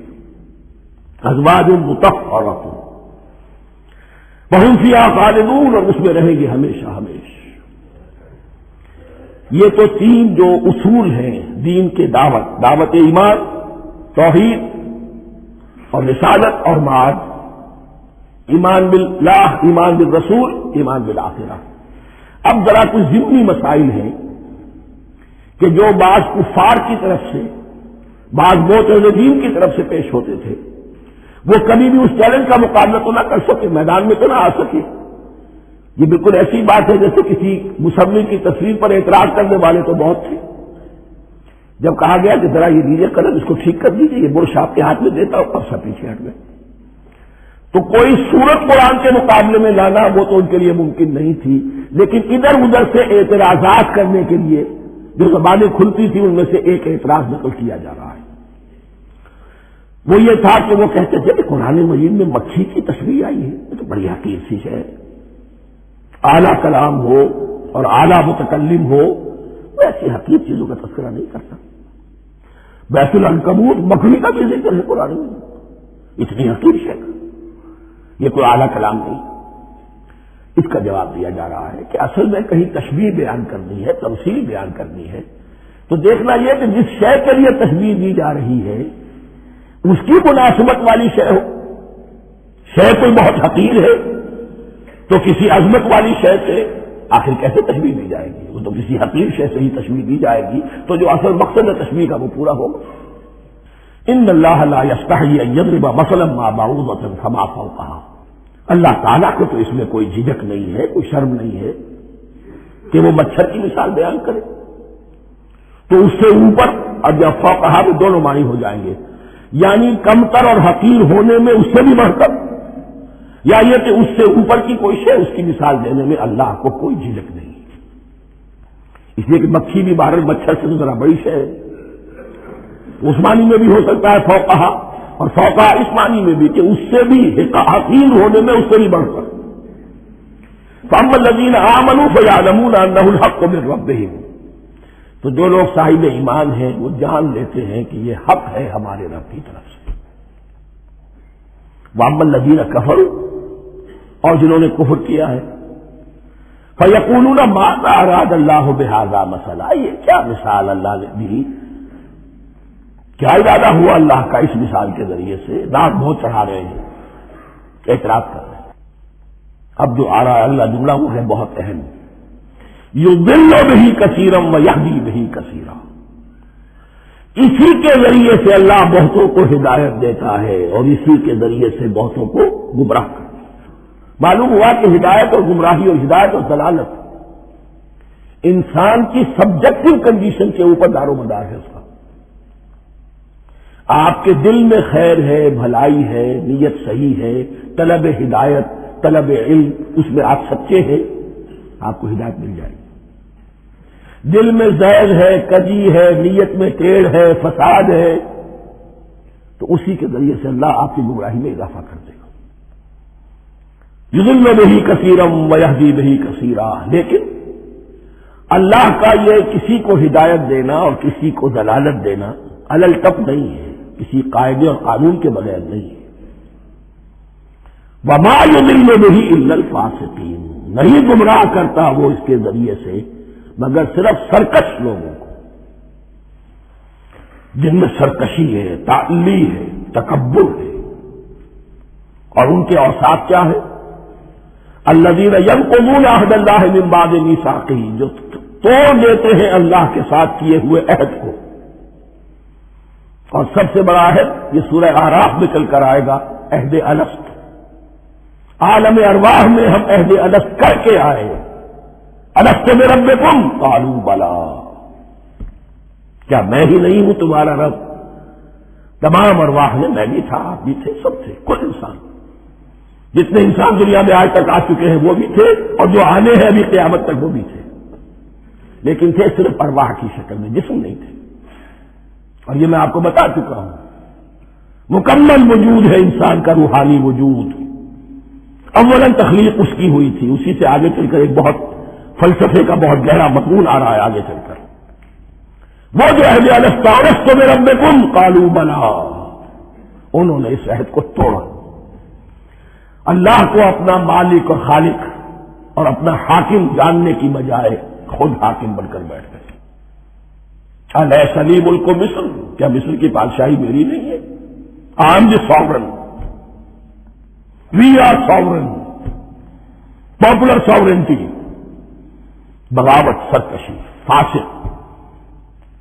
وما يضل به الا الفاسقين الذين ينقضون عهد الله من بعد ميثاقه ويقطعون ما امر الله به ان يوصل، اور کاٹتے ہیں وہ چیز جسے اللہ نے جوڑنے کا حکم دیا ہے، اللہ نے صلہ رحمی کا حکم دیا ہے، یہ قطع رحمی کرتے ہیں مال کی طلب میں، بھائی بھائی کو ختم کرتا ہے اس کے مال کو ہتھیانے کے لیے، اپنی ذاتی اغراض کے لیے تمام اخلاقی حدود جو ہے انسان پر سو پیش ڈال دیتا ہے، اپنا تکبر، اپنے لیے تعلی۔ الذین، آپ دیکھیے نوٹ کیجیے، اس میں ہماری شریعت کا فلسفہ یہ ہے، ایک تعلق ہے اللہ کا بندے کے ساتھ، حقوق اللہ، ایک ہے بندوں کا بندوں کے ساتھ، حقوق العباد۔ اللہ کا حق کیا ہے؟ اسے حاکم اور مالک، اور حاکم سمجھو، الملک سمجھو، خود اس کے بندے بنو۔ انسانوں کا حق کیا ہے؟ کونوا عباد اللہ اخوانا، سب آپس میں بھائی بھائی اللہ کے بندے بن جاؤ۔ اور اس میں سب سے اہم ترین رحمی رشتہ ہے، سگے بھائی بہنیں، پھر دادی کے اوپر جا کر وہ کزنز آ جائیں گے، پر دادی پر جا کر اور جمع ہو جائیں گے، یہاں تک کہ آدم و حوا پر تمام انسان جمع ہو جائیں گے۔ تو رحمی رشتے کی بڑی اہمیت ہے۔ تو وہ فاسقین کے جو توڑتے ہیں اللہ کے عہد کو، اس کو مضبوطی سے باندھنے کے بعد، وَيَقْطَعُونَ مَا أَمَرَ اللَّهُ بِهِ أَن يُوصَلَ وَيُفْسِدُونَ فِي الْأَرْضِ، انہی دونوں چیزوں کے نتیجے میں زمین میں فساد پیدا ہوتا ہے، یا اللہ کی اطاعت سے باغی ہو گئے اور یا آپس میں ایک دوسرے کی گردنیں کاٹنے لگے۔ اولئک هم الخاسرون، یہی لوگ ہیں جو بالآخر خسارے میں، آخری اور دائمی خسارے میں رہنے والے ہیں۔ کیف تکفرون باللہ وکنتم امواتا، تم کیسے کفر کرتے ہو اللہ کا؟ بڑا پیارا انداز ہے، وکنتم امواتا، تم مردہ تھے، فاحیاکم، تمہیں زندہ کیا، ثم یمیتکم، پھر تمہیں مارے گا، ثم یحییکم، پھر جلائے گا، ثم الیہ ترجعون، پھر تم اس کی طرف لوٹ جاؤ گے، لوٹا دیے جاؤ گے۔ یہاں وہ بات آ گئی جو آج نگاہوں سے بالکل اوجھل ہو چکی ہے، یہ ہم دنیا میں آنے سے پہلے مردہ تھے، کیا مانا؟ یہ مضمون آ کر اصل میں سورہ غافر یا سورہ مومن میں چل کر اس کی پوری وضاحت ہوگی، لیکن چونکہ یہاں تذکرہ ہو چکا ہے عہد الست کا، ہماری پہلی تخلیق ہوئی عالم ارواح میں، ارواح کی صورت میں، پھر ہمیں سلا دیا گیا، وہ ہماری پہلی موت تھی۔